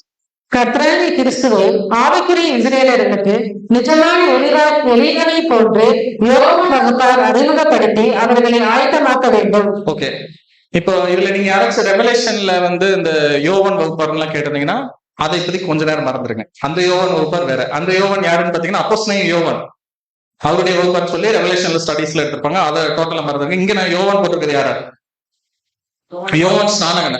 யோவான் ஸ்நானகன் சொல்லி ஏதாச்சும் வகுப்பார் இருக்காங்களா இப்ப இரண்டாம் வருகையில்? இப்ப நம்ம இரண்டாம் வருகையில் தானே இருக்கிறோம், ஆண்டவர் இயேசு கிறிஸ்துவினுடைய செகண்ட் பிரசன்ஸ்ல இருக்கிறோம். இப்போ யோவான் வகுப்பார்னு யாராச்சும் இருக்கிறாங்களா? இப்ப அவங்களும் எந்த ஆவியை பெற்றவர்களா இருப்பாங்கன்னு பார்த்தோம்னா சேம் எலியாவின் ஆவி. அங்க நிழலான எலியா. உங்களுக்கு புரிஞ்சா? ஒரிஜினல் எலியா விட்டுருங்க. யோவான் ஸ்நானகன் யாருக்கு நிழலான எலியாவாக யார் இருக்கிறாங்கன்னு பாத்தீங்கன்னா யோவான் ஸ்நானகன் இருக்கிறார். இரண்டாம் வருகையில நிஜமான எலியாவாக நிஜமான யோவான் வகுப்பார்னு ஒருத்தவங்க வருவாங்க. இப்ப இவ்வளவு நேரம் நம்ம பார்த்துட்டு இருந்த யோவான இப்ப நிழல் ஆக்கிட்டோம். உங்களுக்கு புரிஞ்சா? புரிஞ்சுல? இது புரிஞ்சுனாதான் இது புரியும். இவ்வளவு நேரம் நம்ம பார்த்துட்டு இருந்த யோவான், அவருடைய கேரக்டர், அவருடைய ஒர்க், அவருடைய அனாய்டிங் எல்லாம் பார்த்தோம்னா இப்ப நிழல்னு வச்சுக்கோங்க. இப்ப அதனுடைய பொருள் ஒண்ணு நிறைவேறணுமா? ஃபர்ஸ்ட் கம்மிங்ல நிழல் பார்த்துட்டோம். செகண்ட் கம்மிங்ல அது பொருள் பார்த்தோம்னா ஒரிஜினல் யோவான் இருக்கணும், ஒரிஜினல் எலியான் வரணும், ஒரிஜினல் ஒர்க்குன்னு ஒண்ணு இருக்கணும். இது எல்லாமே இருக்கணும். ஆனா ஒர்க் மாறக்கூடாது. அவர் என்னென்னலாம் பண்ணாரோ அதே ஒர்க் தான் இங்க நடக்கணும். உங்களுக்கு புரிஞ்சா? இப்ப மறுபடியும் அதை வாசிக்கல பாருங்க. கர்த்தராகிய கிறிஸ்துவை ஓகே, அங்க எப்படி இருக்குன்னு பார்த்தோம்னா கிறிஸ்துங்கிற டைட்டில் வராது. ஏசு கிறிஸ்து, ஏசு அவர் என்னென்ன மென்ஷன் பண்ணாரு, இவர் தான் மேசியா ரட்சகர் சொல்லி மென்ஷன் பண்ணார். இங்க டைட்டில் என்ன ஆகுதுன்னா கர்த்தராகிய கிறிஸ்து. இரண்டாம் வருகையில அவர் என்ன பொசிஷன் போயிட்டாரு, கர்த்தங்கிற ஸ்தானத்துக்கு போயிட்டார். கிறிஸ்துங்கிற அபிஷியல் டைட்டில் வந்துருச்சு. கரெக்ட்? கர்த்தராகிய கிறிஸ்துவை ஆவிக்குரிய இஸ்ரேலர்களுக்கு, அங்க யார் இருந்தாங்க, மாம்ச இஸ்ரேலர்கள் இருந்தாங்க. இப்போ இந்த யோவான் வகுப்பாரு என்ன பண்ணோம்னா ஆவிக்குரிய இஸ்ரேலர்களுக்கு நிஜமான எலியாவை போன்று யோவான் வகுப்பார் அறிமுகப்படுத்தி அவர்களை ஆயத்தமாக்க வேண்டும். இப்ப கேள்வி என்னன்னு சொல்றேன், இந்த இதை பாத்துக்கங்க. முதலாம் வருகை ஃபர்ஸ்ட், அதுல யார் இருக்கிறாங்க, யோவான் இருக்கிறார். கரெக்டா? யார் அறிமுகப்படுத்தி வச்சாரு, இயேசு கிறிஸ்து அறிமுகப்படுத்தி வச்சார். யாருக்கு அறிமுகப்படுத்தி வச்சார், மாம்ச இஸ்ரேலர்கள்ட்ட. இப்ப அந்த யோவான்ங்கிறது அங்க அடையாளமா யாரும் சொல்லியிருந்தாங்க, நிழலான எலியான்னு சொல்லி மென்ஷன் பண்ணியிருந்தாங்க. இது புரிஞ்சுல? அடுத்தது இரண்டாம் வருகையில அதே யோவான் இயேசுங்கிறது என்னவா மாறி இருக்காரு, கிறிஸ்துவன் மாறி இருக்காரு. மாம்ச இஸ்ரேலர்கள் இங்க என்னவா வந்திருப்பாங்க, ஏன்னா இப்ப மாம்ச இஸ்ரேலர்கள் கிடையாது. அப்போஸ்தலன் பவுலோட டைம் பீரியட்ல என்ன கன்வெர்ட் ஆயிரும், ஆவிக்குரிய இஸ்ரேலர்கள் கன்வெர்ட் ஆயிரும். இப்போ இரண்டாம் வருகையில நிஜமான யோவான் யாரு, அந்த ஆவிக்குரிய இஸ்ரேலர்கள் யாரு? சரி, அப்ப நமக்கு யோவான் யாரு? இயேசு கிறிஸ்து நடுவில் இருக்காரு. இயேசு கிறிஸ்து இப்ப அங்க நல்லா யோசிக்கிறோம். இயேசு வந்து அந்த வேலையை பார்க்கல. இயேசுக்கு பதிலா யார் வேலையை பார்த்தா, யோவான் பண்ணாரு, மாம்ச இஸ்ரேலர்கள் பண்ணாரு. அப்ப கிறிஸ்துவ நீங்க எடுத்துருங்க. இப்ப நமக்கு வந்து அப்போஸ்தலர்கள் தான் சொன்னாங்களா, 7 கால சபையினுடைய தூதர்கள். ஓகே, யோவான் வகுப்பு நம்ம. ஓகே, அப்ப ஆவிக்குரிய இஸ்ரேலர்கள்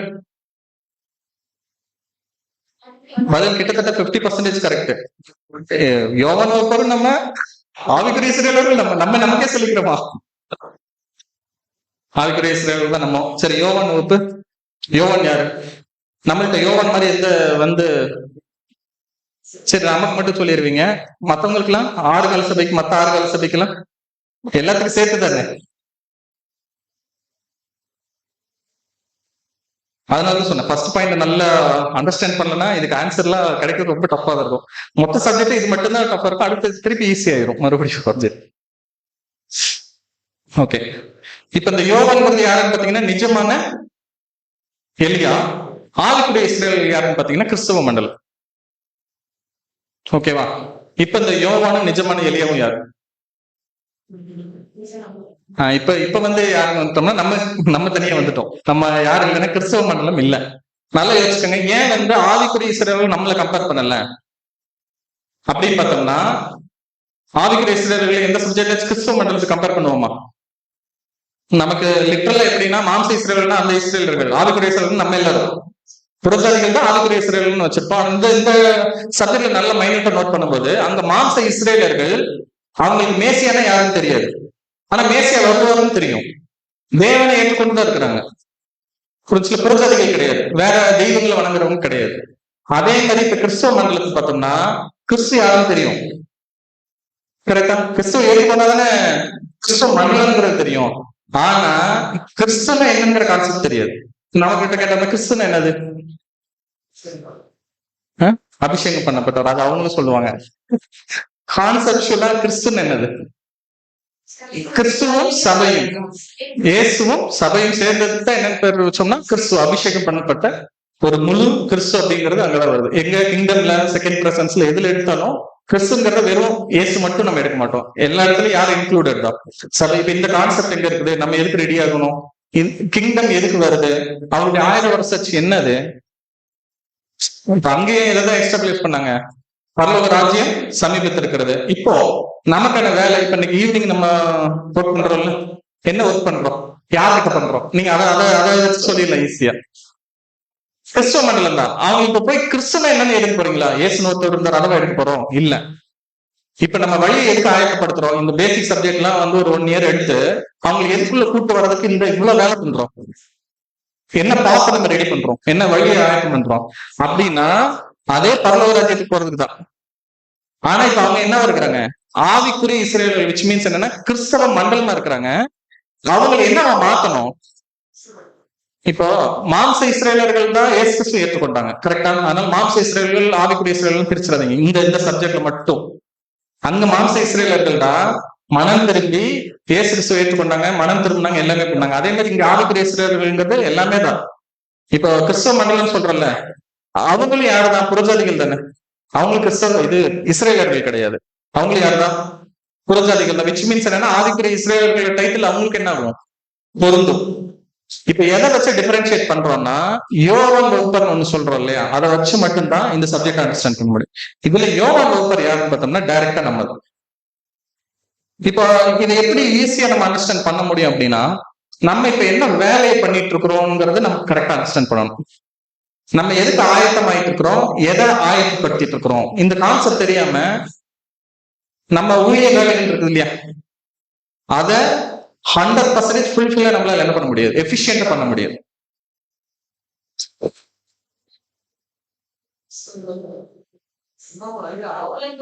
இப்ப என்னன்னா சேம் வனாந்தரத்தில் கூப்பிடுகிறவனுடைய சத்தம் இருந்துச்சு இல்லையா, அது யார் பண்ணுவாங்க, யோவான் பண்ணுவாரு. என்ன பண்ணுவாரு, கர்த்தர் ஒருத்தர் வராரு, இந்த விஷயங்கள்லாம் இருக்குது, மனம் திரும்பணும், பரலோகராஜ்யம் ஒண்ணு இருக்குது, அப்புறம் சுத்திகரிக்கும் முறை, இதெல்லாம் இருக்கு. இதெல்லாம் எடுத்தீங்கன்னா பரலோகராஜ்யத்துக்கு போகலாம்.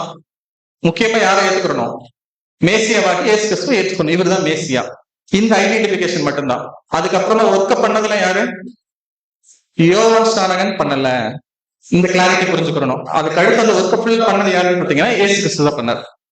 இப்ப 2ஆம் வருகையில் சேம் சினாரியோ, இதே உலக ஜனங்களுக்கு, அது உலக கிறிஸ்தவர்களுக்கு போய் நம்ம என்ன பண்றோம்னா கிறிஸ்து யாருங்கிறது ப்ராப்பரா அண்டர்ஸ்டாண்ட் பண்றோம்.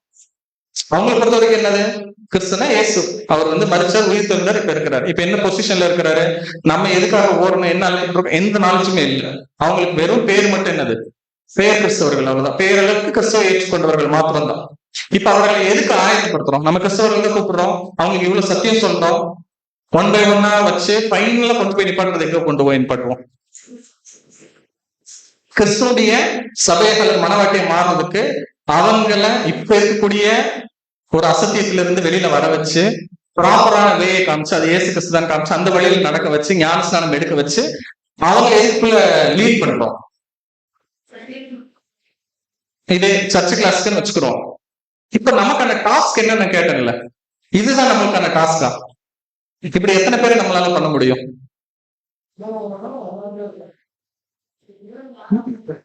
அதுதான் தெரியாது நமக்கு. இப்ப உங்களுக்கு கவுண்ட் தெரிஞ்சுன்னு என்ன சொல்லலாம்? ஓகே, தெய்வம் இத்தனை பேரை முன் குறிச்சிருக்கிறாரு, இவ்வளவு பேரை செஞ்சா போதும், இவ்வளவு பேருக்கு ஒர்க் பண்ண போதும். இப்ப நமக்கு யாராச்சும் டைம் லைன் வச்சிருக்கா?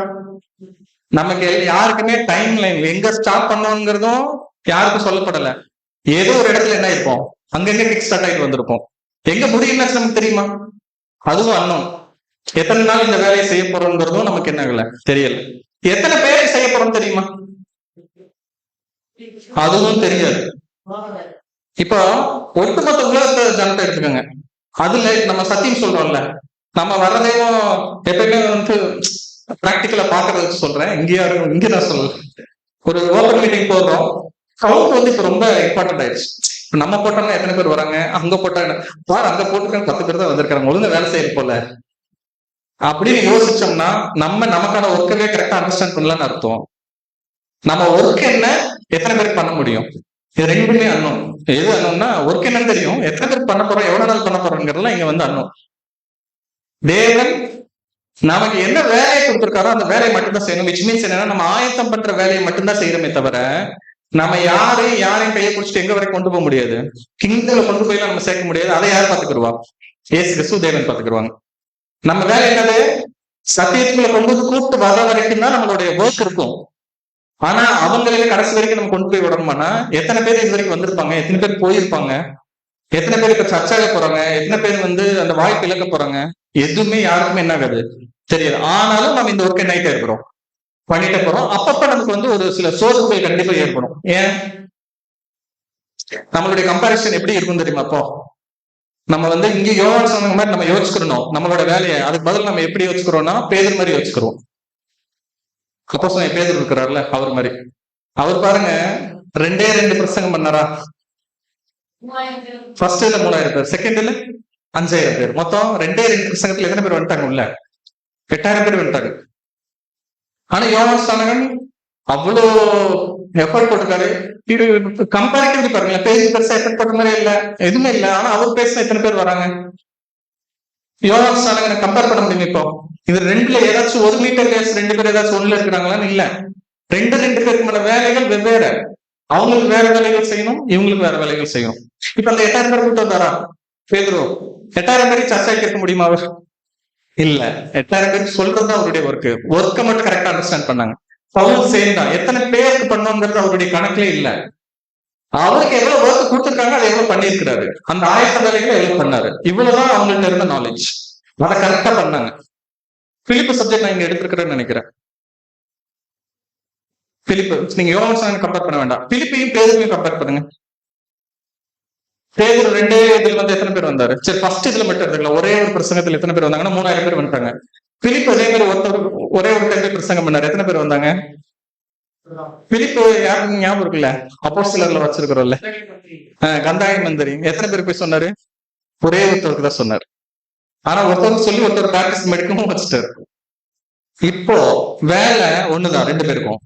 ஆனா எத்தனை பேர் வரணும், எத்தனை பேருக்கு போய் சொல்லணுங்கிறதுல நம்ம டிசைட் பண்ணக்கூடாது. இப்ப பிலிப்பு போய் என்ன அவருக்கு மட்டும் நிறைய பேர் இருக்கிற இடத்துல வந்து பிரசங்கம் பண்ண சொல்றீங்க, எனக்கு மட்டும் இவ்வளவு டார்ச்சர் பண்ணி ஒரே ஒருத்தருக்கு போய் சொல்றீங்கன்னு சொல்லிருக்க முடியுமா? இன்னைக்கு அந்த ஒர்க் பண்ணதுனால அவர் பைபிள் அவருடைய ரெக்கார்டும் இருக்குது. இப்படி பிலிப் என்னும் சுவிசேஷன்ங்கிற டைட்டில் கூட வாங்கியிருந்தார். பேருக்கு இவ்வளவு நம்ம சொல்லிட்டு இருக்கிறோம்னா, இப்ப இருக்கக்கூடிய அந்த நிஜமான எலியாவாகிய யோவான் வகுப்பாராகிய நம்ம இருக்கிறோம்ல, நம்ம என்ன வேலையை பண்றோங்கிறது நமக்கு என்ன வருதுல்ல பேரு. நம்ம தான் இங்க கிங்டம் எஸ்டாப்ளிஷ் பண்றோம்னு நினைச்சிட்டு இருக்கோம்ல, அது இல்ல. கிங்டம் எஸ்டாப்ளிஷ்மெண்ட் அதுக்கான எல்லா ரைட்ஸும் யார்கிட்ட இருக்குது. அதனாலதான் ஆளுநர் சொல்லுவார் இல்லையா, அவர் போகும்போது தன் மொத்த ஆசைகள்ல கொஞ்சம் கைட்டு என்ன பண்ணிட்டு போவார், இது ஒர்க் பண்ணி கொடுத்துட்டு போவார். மொத்த ஆசை கொடுத்து போல, என்னோட ஃபுல் சொத்தையும் கொடுக்குறேன், ஃபுல்லா ஒர்க் அவுட் பண்ணி டபுள் எக் வைங்க எல்லாம் சொல்லிட்டு போல. ஒவ்வொருத்தவங்களுக்கும் என்னென்ன பண்ணாரு, ஒவ்வொன்னு கொடுத்தாரு. கரெக்டா? அப்ப இப்ப நமக்கு கொடுத்துருக்கிற ஒர்க் என்னன்னா, கிங்டமே எஸ்டாப்ளிஷ் பண்றோம்னா இல்ல. ஆனா கிங்டம் எஸ்டாப்ளிஷ் பண்றதுக்கான வேலைகள் என்ன பண்ணிட்டாரு, நம்மளுக்கு கொடுத்துட்டாரு. இப்போ இயேசு கிறிஸ்து ராஜாவா வர்றதுக்கு முன்னாடி யோவான் ஸ்நானகன் மாதிரியே நம்மளும் வழி என்ன பண்ணி ஆகணும், ஆயத்தப்படுத்தணும். உங்களுக்கு புரிஞ்சா? ஏசு கிறிஸ்து ராஜாவா நான் சொல்றது லிட்டரலா வரும்போது, இப்ப கிங் தான். நம்ம ராஜரீகத்துல வரும்போது அவர் தான் கிறிஸ்து அப்படிங்கிறத இங்க இருக்கக்கூடிய ஆகக்கூடிய இஸ்ரேலருக்கு நம்ம என்ன பண்ணிருக்கிறோம், இப்போ ஒர்க் பண்ணிட்டு இருக்கிறோம். கரெக்ட் தானே? கிறிஸ்துவ மடலுக்கு இப்ப நம்ம பேசிக் சொல்றதாகட்டும், புது புது சத்தியங்கள் சொல்றாங்க, எதை பேஸ் பண்ணி இருக்குன்னா இதை பேஸ் பண்ணி மட்டும் தான் இருக்கு. இதுல எத்தனை பேர் வருவாங்க வரமாட்டாங்கிறதுல நம்மளோட கண்ட்ரோல்ல கிடையாது. இப்ப நம்ம சொன்ன மாதிரிதான், ஒருவேளை இப்படி கம்மியா தான் வந்துட்டு இருக்காங்கன்னா நம்ம என்ன நினைச்சிடக்கூடாதுன்னா, ஒருவேளை நம்ம ஃபெயிலியர் மாடல்ல போயிட்டு இருக்கிறோமோ. இப்ப இதே வந்து ஒரு ஏதோ ஒரு பெயர் சபை வந்து ஒரு கூட்டம் போட்டாங்கன்னு வச்சுக்கோங்களேன், திடீர்னு 10,000 பேர் இருக்கிறாங்க, 50,000 பேர் வரைக்கும் கூட கூட்டம் சேர்றாங்க. நம்ம இவ்வளவு எல்லாம் கஷ்டப்படுறோம்ல, பயங்கர எஃபர்ட் போடுறோம், சகோதரர்கள் டே நைட்டு கண் முழிச்சு எல்லா வேலைகளும் பண்றோம், ஆனா கம்மியா தானே வர்றாங்க. அப்படின்னு நினைச்சு யோசிச்சோம்னா நம்ம தப்பான வேலை செஞ்சுட்டு இருக்கிறோம் அர்த்தம். வேலை கரெக்டா நம்மளுடைய யோசனை தப்பா இருக்குது. தேவன் கொடுத்துருக்கிற டாஸ்க் என்னன்னா, அந்த கொஞ்சம் பேரை தான் நான் என்ன பண்ணிருக்கிறேன், முன் குறிச்சிருக்கிறேன். உங்களுக்கு புரிஞ்சா? நம்மள்ட்ட வர்றாங்கல்ல, இத்தனை பேருக்கு ஒர்க் பண்றதுக்கு தான் நான் என்ன பண்ணிருக்கிறேன், ரெடி பண்ணிருக்கிறேன். இப்ப இதுக்கு நம்ம என்ன நினைச்சிடக்கூடாதுன்னா, இந்த ஒரு 30 பேர் வர்றதுக்கு நம்ம இவ்வளவு எஃபர்ட் போட்டோமா நினைச்சிடக்கூடாது. இதுக்குதான் நம்ம இவ்வளவு ஆயப்பட்டு இருக்கிறோமா, இவ்வளவு என்ன சொல்றது, நம்மளுடைய சகோதரர்களுக்கு மொத்த எனர்ஜி உள்ள ஸ்பெண்ட் பண்றோம்னா அப்படி யோசிச்சிடக்கூடாது. யோகாசனம் வெரி பெஸ்ட் எக்ஸாம்பிள். என்னன்னா, தன்னோட லைஃப் டைம் ஃபுல்லா அந்த வெறும் 3 months கொஞ்சம் பேருக்காக மட்டும் ஸ்பெண்ட் பண்ணி இருக்கிறார். நம்ம அந்த அளவுக்கு பண்றோமா? எப்பவுமே கவுண்ட்ங்கிறது வெரி வெரி ஆபத்தான ஒரு விஷயம். ஏன்னா நம்ம கூப்பிடும்போது கூட பெரிய கூட்டமா கூப்பிடாம சிறுமந்தையும் தான் கூப்பிட்டுருக்கிறாரு. அவரே கம்மியான கவுண்ட்ங்கும் போது நம்ம என்னைக்காச்சும் நம்ம மைண்ட் இதை விட்டு வெளியில போகுது நிறைய பேர் அப்படின்னு நம்ம எப்பயாச்சும் யோசிக்க ஆரம்பிச்சோம்னா, யோகா சாங்குடைய ஒர்க்கை நம்ம என்ன பண்றதில்ல, கரெக்ட் பண்றதில்ல. இப்ப எதுல கான்சென்ட்ரேஷன் பண்ணணும்? கவுண்ட் விட்டுறணும், டைம் விட்டுறணும். எதுல கான்சென்ட்ரேஷன் பண்ணணும்? வாசிங்க லூக்கா 3:8. லூக்கா 3:8. மனம் திரும்புவதற்கென்று தகுந்த கனிகளை கொடுங்கள், ஆபிரகாம் எங்களுடைய தகப்பன் என்று உங்களுக்குள்ளே சொல்லாதிருங்கள். தேவன் இந்த கல்லுகளினாலே ஆபிரகாமுக்கு பிள்ளைகளை உண்டு பண்ண வல்லவராக இருக்கிறார் என்று உங்களுக்கு சொல்லுகிறேன். இப்ப எதுல போக்கஸ் பண்ணணும்னா, நம்ம பண்ற ஒர்க்கை போக்கஸ் பண்ணணும். இப்ப அங்க மாம்ச இஸ்ரேலுக்கு இருந்த பெரிய ப்ராப்ளம் என்னது? அவங்க எல்லாம் தங்களை என்ன நினைச்சுக்கிட்டாங்கன்னா, நாங்க தான் ஆபிரகாமுடைய சொந்த பிள்ளைகள், அப்போ அவருடைய ஆசீர்வாதத்துல எங்கள்கிட்ட தான் இருக்குது. அந்த அசால்ட்னஸ் வந்துருச்சு. ஓகேவா? இப்ப இவர் என்ன சொல்றாரு? மனம் திரும்புதலுக்கு தகுந்த கனிகளை கொடுங்கள். அப்படி வந்து நீங்க சொல்லிக்காதீங்க, உங்களுக்கு தான் அந்த ரைட்ஸ்ல இருக்குன்னு சொல்லாதீங்க. எதுல கான்சென்ட்ரேஷன் பண்ணுங்க? மனம் திரும்புதலுக்கு தகுந்த கனிகளை கொடுக்கறதுல கான்சென்ட்ரேஷன் பண்ணுங்க. ஏன்னா தேவன் இந்த கல்லுகளினால் ஆபிரகாமுக்கு பிள்ளைகளை உண்டு பண்ண வல்லவராய் இருக்கிறார் என்று உங்களுக்கு நான் சொல்கிறேன். இப்ப டூயல் சைடு இது நமக்கு பொருந்தும், நம்ம யாருக்கு அந்த ஒர்க் பண்ண போறோமோ அவங்களுக்கு பொருந்தும். கிறிஸ்தவர்கள்ங்கிற பேர் வச்சுட்டோம்னா அதுல மட்டும் ராஜ்யத்துக்குள்ள போயிட முடியுமானா முடியாது. அப்படி நீங்க எண்ணிக்காதீங்க. இதுதான் நம்ம வந்து என்ன பண்றோம், பெயர் சபையில் இடத்துல புதுசா வரக்கூடிய சகோதர சோழ இடத்துல என்ன பண்றோம், சத்தியமாக நம்ம சொல்றோம். இதுக்குன்னு நிறைய என்ன இருக்குது, குவாலிபிகேஷன்ஸ் இருக்குது. அதெல்லாம் நம்ம கடந்து வரணும். நிறைய படிநிலை ஸ்டேஜஸ் இருக்குது, அதை கடந்து வரணும். அதுக்கப்புறமா நம்மளுடைய லைஃப் எப்படி இருக்குது, இவ்வளவு படிநிலையில கடந்து வந்தாதான் நம்ம என்ன ஸ்லாக்கியத்தை பெற்றுக்கொள்ள முடியும்னா, ஆபிரகாம் கொடுத்த வாக்குத்தத்தை அல்லது ஆசீர்வாதத்தை நம்ம பெற்றுக்கொள்ள முடியும்.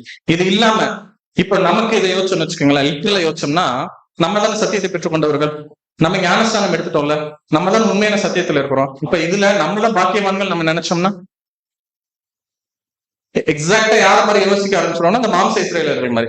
ஏன்னா நாங்க வந்து டைரக்டா ஆபிரகாமுடைய சந்ததி, விருத்த சேதனம் நாங்க தான் பண்ணியிருக்கிறோம். லிட்டரலா எல்லா வாக்கு தத்தங்கள் நியாயப்பிரமாணங்கள் எல்லாம் எங்கள்கிட்ட தான் இருக்குதுன்னு நினைச்சாங்கல்ல, அதுலதான் அவங்க விழுந்து போனாங்க.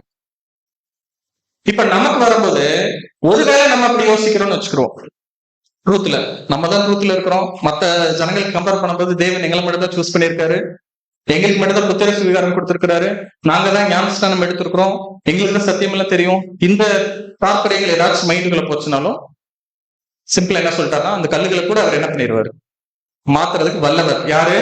நம்மளை அழைச்ச தேவன். அப்ப தேவன் நம்மள இடத்துல என்ன எதிர்பார்க்கிறார்? முழு அதிகாரமும் யோவான் கையில இருந்து கூட அவர் கேட்டிருக்கலாம்ல, இவ்வளவு வேலை பண்றேன், எனக்கு ஒரு சான்ஸ் கொடுக்கலாம்ல பரலோக ராஜ்யத்துல. இவ்வளவு வேலை பண்ணவருக்கு ஒரே ஒரு ஆப்ஷன் கொடுக்கல. ஏன் இயேசு கிறிஸ்து அந்த டைட்டில் கொடுத்தாரு? ஸ்திரீகள் இடத்துல பிறந்தவர்கள் இடத்துல யோவான் ஸ்நானகனை காட்டிலும் பெரியவன் இல்லைங்கிறத என்ன பாயிண்ட் வச்சு அவர் சொன்னாரு? இப்ப நம்மளாம் இவ்வளவு கஷ்டப்படுறோம்ல, ஓடுறோம்ல, உபதிரவப்படுறோம், வேதனை அனுபவிக்கிறோம், சாக்ரிஃபைஸ் பண்றோம், சத்தியத்துக்குன்னு சொல்லி எல்லாமே ஸ்பெண்ட் பண்றோம். எதுக்காக? நம்ம சத்தியத்துல வந்திருக்கோம்ல, நம்ம எதுக்கு இவ்வளவு எஃபர்ட் போடுறோம்? ராஜ்யத்துல நம்ம போய் சேரணுங்கிறதுக்காக. ஆனா நீங்க யோசிச்சு பாருங்க, யோவான் ஸ்நானனுக்கு அது போக மாட்டாரு, அந்த ஸ்லாக்கியம் இல்ல. பாத்த கிரியேட் பண்ணவருக்கு அந்த ஸ்லாக்கியம் இல்ல. அதுக்காக வந்து யாரோ போறதுக்கு நான் இந்த வழி செய்யணும்னு நினைச்சாரா? அதனாலதான் டைட்டில் நம்மளை விட ஏன் அவர் பெருசு இப்படி யோசிச்சுக்கோங்க. ஆபிரகாமோட பெருசுன்னா ஆபிரகாம் ஆப்வியஸ்லா பெருசுதான். அதனாலதான் இயேசு கிளியர் ஸ்டேட்மெண்ட் கொடுத்தார், ஸ்திரீ இடத்துல பிறந்த இடத்துல யோவானை காட்டிலும் பெரியவன் ஒருவனுமே இல்லை. ஏன்னா மத்தவங்க எல்லாருக்கும் ஏதோ ஒரு தேவைகள் இருந்துகிட்டே இருந்துச்சு. யோவான் ஏதாச்சும் விண்ணப்பம் பண்ணாரா? நான் உங்களுக்கு இது பண்றேன், எனக்கு நீங்க இதை பண்ணுங்கன்னு ஏதாச்சும் ஒண்ணு கேட்டாரா? ஒண்ணு கூட கேட்கல. அவர் வந்தார், அவருடைய வேலையை செஞ்சார், போயிட்டார். எந்த கிரெடிட்டும் அவர் எதிர்பார்க்கல. இதுக்கு அவர் பண்ண சாக்ரிஃபைஸ் கொஞ்சம் யோசிச்சு பாருங்க. ஒண்ணுமே கிடைக்க போறது இல்ல, ஆனா கிடைக்காத ஒரு விஷயத்துக்கு எவ்வளவு சாக்ரிஃபைஸ் பண்ணியிருக்காரு, எவ்வளவு டெடிகேட்டடா ஒர்க் பண்ணியிருக்காரு. அவர் நம்ம சொல்றோம்ல, வாழும் உரிமைகள்லாம் ஒரு சொல்றோம்ல, எக்ஸாக்ட் விட்டது யாருன்னு பாத்தீங்கன்னா யோவான் சொன்னாங்க தான். எல்லாத்தையும் விட்டுட்டு அவருடைய ஒர்க்ல மட்டும் கான்சென்ட்ரேஷன் பண்ணார், பண்ணி முடிச்சுட்டு அவர் பண்ணி போயிட்டே இருந்தார். இப்போ இந்த இப்ப இருக்கக்கூடிய கிறிஸ்தவத்துல நம்ம இந்த கிரெடிட் யோசிக்க கூடாது. நம்ம இவ்வளவு பேருக்கு இது பண்ணோம்னா நமக்கு இது கிடைக்கும்ங்கிறதுக்காக நம்ம இந்த வேலையை பண்ணக்கூடாது. பவுல் வந்து கிளியரா ஒரு கோட்ல அடிச்சிருப்பாரு. என்ன சொன்னாரு? சுவிசேஷத்தை பிரசங்கிப்பது என் மேல் விழுந்த கடமையா இருக்குது. கடமைக்கு நம்ம என்ன எதிர்பார்க்க கூடாது? கிரெடிட் எதிர்பார்க்க கூடாது. நான் இது பண்ணனே எனக்கு அது அப்படின்னா அது வந்து எப்படி என்ன வேலையாயிரும், நான் வேலை செஞ்சுட்டு நீங்க எனக்கு சம்பளம் கொடுங்கன்ற மாதிரி ஆயிரும். அது கிடையாது. எல்லா மாடலும் எங்கிட்ட இருந்து வந்திருக்குதுன்னா யோவான் இருந்து தான் என்ன ஆயிருக்கும், காப்பி ஆயிட்டு வந்திருக்கும். எதிர்பார்க்காம தேவனுடைய காரியங்களை செய்யணும். இப்ப நம்ம சொல்றோம்ல, இதெல்லாம் பண்ணோம்னா நமக்கு வந்து ராஜ்யத்துல இடம் கிடைக்குமானா அதுக்கு இல்ல. அப்படின்னா யாரெல்லாம் இப்ப உலகத்துல இருந்து யார் வேணாலும் டெடிகேட்டடா இந்த ஒர்க்கை பண்ணாங்கன்னா சர்ச் ஆயிடுவாங்களா? இல்லையே. அப்ப நல்ல கிளியரா யோசிக்கிறோம், நம்ம பண்ற ஒர்க் என்ன, அதுக்கான கிரெடிட் என்னங்கிறதே நம்ம என்ன பண்ணிக்கணும், அண்டர்ஸ்டாண்ட் பண்ணிக்கணும். கிரெடிட் என்ன இல்லைன்னா, இந்த வேலையெல்லாம் செய்யறதுனால நமக்கு சர்ச் கிளாஸ் கொடுத்துருவாருன்னா தேவன் அதனால கொடுக்கறது கிடையாது. புரிஞ்சுல? இப்ப அந்த ஒர்க்கை எதுக்காக பண்ணணும்னு ஒண்ணு இருக்குதுல்ல, ஒர்க்கை எதுக்காக பண்ணணும்? ஏசு கிறிஸ்து பெஸ்ட் எக்ஸாம்பிள். அவர் வந்து ஜீவனெல்லாம் கொடுத்துட்டு மறுச்சு உயிர் எழுந்துட்டாருன்னா மகிமையின் ஸ்தானத்துக்கு போயிடுவேங்கிறதுனாலதான் அவ்வளவு கஷ்டப்பட்டு இந்த வேலையை செஞ்சாரா? இல்ல. அப்படி எங்கேயா சொல்லியிருக்காரா பழைய ஏற்பாடுல, நீ போய் இவ்வளவு கஷ்டப்பட்டு பண்ணிட்டேன்னா நீ என்னோட ஸ்தானத்துக்கு வந்துடலாம், நான் உனக்கு அந்த கிரெடிட்டை கொடுக்குறேன் தேவன் எங்கேயா சொன்னாருன்னு எதுவுமே இல்லை. சிம்பிள் டாஸ்க் என்ன? வெளியில போற மனுக்குலத்தை மீட்டெடுக்கணும். யார் போறேன்? நான் போறேன். என் ஜீவனே கொடுக்கறதுனால நான் கொடுக்குறேன் என்னுடைய சகோதர சோதரிகளுக்காக. அதனால சொல்லியிருப்பார், தன் சகோதரனுக்கு ஜீவனை கொடுக்கறதை காட்டிலும் எங்கேயுமே இல்லை. அன்புன்னு அதுதான் அப்படிங்கிறது. அன்புனா என்னன்னு காமிக்க வந்தார். அதுக்கான கிரெடிட் தேவன் பின்னாடி நாட்கள்ல கொடுத்தாரு. அதுதான் என்னன்னு பார்த்தோம்னா, தன் இருந்த ஸ்தானத்தை கொடுக்குறாரு. நீ என்னைய மாதிரியே இருக்கிற, என்னோட ஸ்தானத்துல இருங்க. ஆனா நம்ம டார்கெட்டை பிக்ஸ் பண்ணிட்டு வர்றோம். நம்ம இதெல்லாம் பண்ணோம்னா நமக்கு அதெல்லாம் கிரெடிட். அதுக்காக பண்ணக்கூடாது. இந்த ஒர்க் பண்ணிதான் ஆகணும். ஃபெயிலியர் நினைக்க கூடாது. கம்மியா தான் பண்ணுவோம். எவ்வளவு காலம் இருக்குதோ அவ்வளவுதான் பண்ண முடியும். ஆனா நம்ம இந்த வேலையை அவரை மாதிரி டெடிகேட்டடா பண்றோமா இல்லையா? ரொம்ப ரேர். இப்படி பண்றவங்க எல்லாரும் நல்லா யோசிச்சுக்கோங்க. இந்த ஒர்க்க பண்றவங்க எல்லாரும் தான் 1,40,000 மாற முடியும். புரியுதா? நான் எப்படி சொல்ல வரேன்னு? நம்ம ஒர்க் எல்லாம் பண்ணிட்டு வேற யாரோ போவாங்கன்னு இல்ல. ஒர்க் பண்றோம்ல, இந்த மாதிரி நினைச்சிட்டு யோவான் மாதிரி டெடிகேட்டர் எல்லாம் ஒர்க் பண்றோம்ல, அங்க லிக்கலா இல்லாத யோவானுக்கு பொருள்ல ஒரு பயங்கரமான பிரிவிலேஜ் ஒண்ணு ஆட் பண்ணியிருக்காரு. இப்ப அங்க யோவான் அந்த ஒர்க் எல்லாம் பண்ணார்ல, அவரால் பரலோக ராஜ்யத்துக்குள்ள போக முடிச்சானா? இல்ல. இப்போ அதே ஒர்க் பண்ணக்கூடிய யோவான் ஓப்பன் இருக்காருல்ல, நமக்கு என்ன ஸ்லாக்கியம் ஓப்பன் ஆயிருக்குதுன்னா, நம்ம மட்டும் எதுக்குள்ள போக முடியும்? பரலோக ராஜ்யத்துக்குள்ள போக முடியும். இப்ப எவ்வளவு பிரிவிலேஜ் இருக்குன்னு கொஞ்சம் யோசிச்சு பாருங்க. அங்க அவருக்கு இல்ல, அவ்வளவு ஒர்க் பண்ணாரு. நமக்கு இருக்க போது நம்ம அந்த அளவுக்கு ஒர்க் பண்றோமா அப்படிங்கறத கேள்விங்க. இப்ப விஷயம் என்னன்னா, ஒட்டுமொத்த உலகத்தை மாத்துறதுக்கான டாஸ்க தேவன் நம்ம கையில கொடுக்கல. இன்னைக்கு 10 பேர் வராங்க, 10 பேருக்கு ஃபுல் எஃபர்ட், ஃபுல் ஃபோக்கஸ், 100% நம்ம ஒர்க் பண்றோமா? வராங்க வரலாங்களா செகண்டரி. நம்மளோட வேலையை எந்த அளவுக்கு டெடிகேட்டடா பண்றோம், ஃபுல்ஃபில் பண்றோமா, ஹாப்பியா பண்றோமா தேவனுடைய வேலையை? அதை மட்டும் தான் தேவனுக்கு நோட் பண்ணிட்டே இருக்க. இதுதான் கொஞ்சம் வேலையை. ஏன்னா ஒரு வேலை இந்த 1,40,000 மாறிட்டோம்னு வச்சுக்கோங்களேன், நமக்கு எத்தனை பேர் கொடுப்பாரு? ஒட்டுமொத்த உலக ஜனத்தையும் பார்க்கணும். ஒட்டுமொத்த உலக ஜனத்தை என்ன பண்ணி ஆகணும்? மனம் திரும்புவதற்கான வேலையை பண்ணணும். அதுக்கான பிராக்டிஸ் செஷன் தான் இப்ப நடந்துட்டு இருக்குது. உனக்கு வந்து சும்மா எக்ஸாம்பிள் ஒரு 100 பேர் கொடுக்குறேன், நீ எப்படி ஒர்க் பண்றேன்னு பாக்குறேன், பர்ஃபெக்டா இருந்துச்சா நான் எல்லாத்தையும் கொடுக்குறேன் அப்படின்றதாருன்னா அந்த 100 பேருக்கு நம்ம எவ்வளவு எஃபர்ட் போடுவோம்? 100 பேருக்கு 100% எஃபர்ட் போடுவாங்க. அது 1-2 விட்டுருவோமா? அப்படின்னா நமக்கு என்ன தோணும், இது 2 விட்டா கூட தேவன் என்ன பண்ணிடுவார், அந்த சான்ஸ் கட் பண்ணிடுவார். இப்ப நம்ம கண்ணுல எதை தூக்கிட்டாருன்னா இந்த நம்பர்ஸ் தூக்கிட்டாரு. ஏன்னா நம்பர் இருந்துச்சுன்னா நம்ம வேணுக்கு என்ன பண்ணுவோம், நம்பர்ஸ் இருந்துச்சுன்னா நம்ம நம்மளே ஏமாத்தி அவரே ஏமாத்தி இந்த ஒர்க் எல்லாம் பண்ணிடுவோம். இப்ப நம்ம கண்ணுல இருந்து எதை மறைச்சிட்டாருன்னா நம்பர்ஸ் தூக்கிட்டாரு. நம்பரே கிடையாது.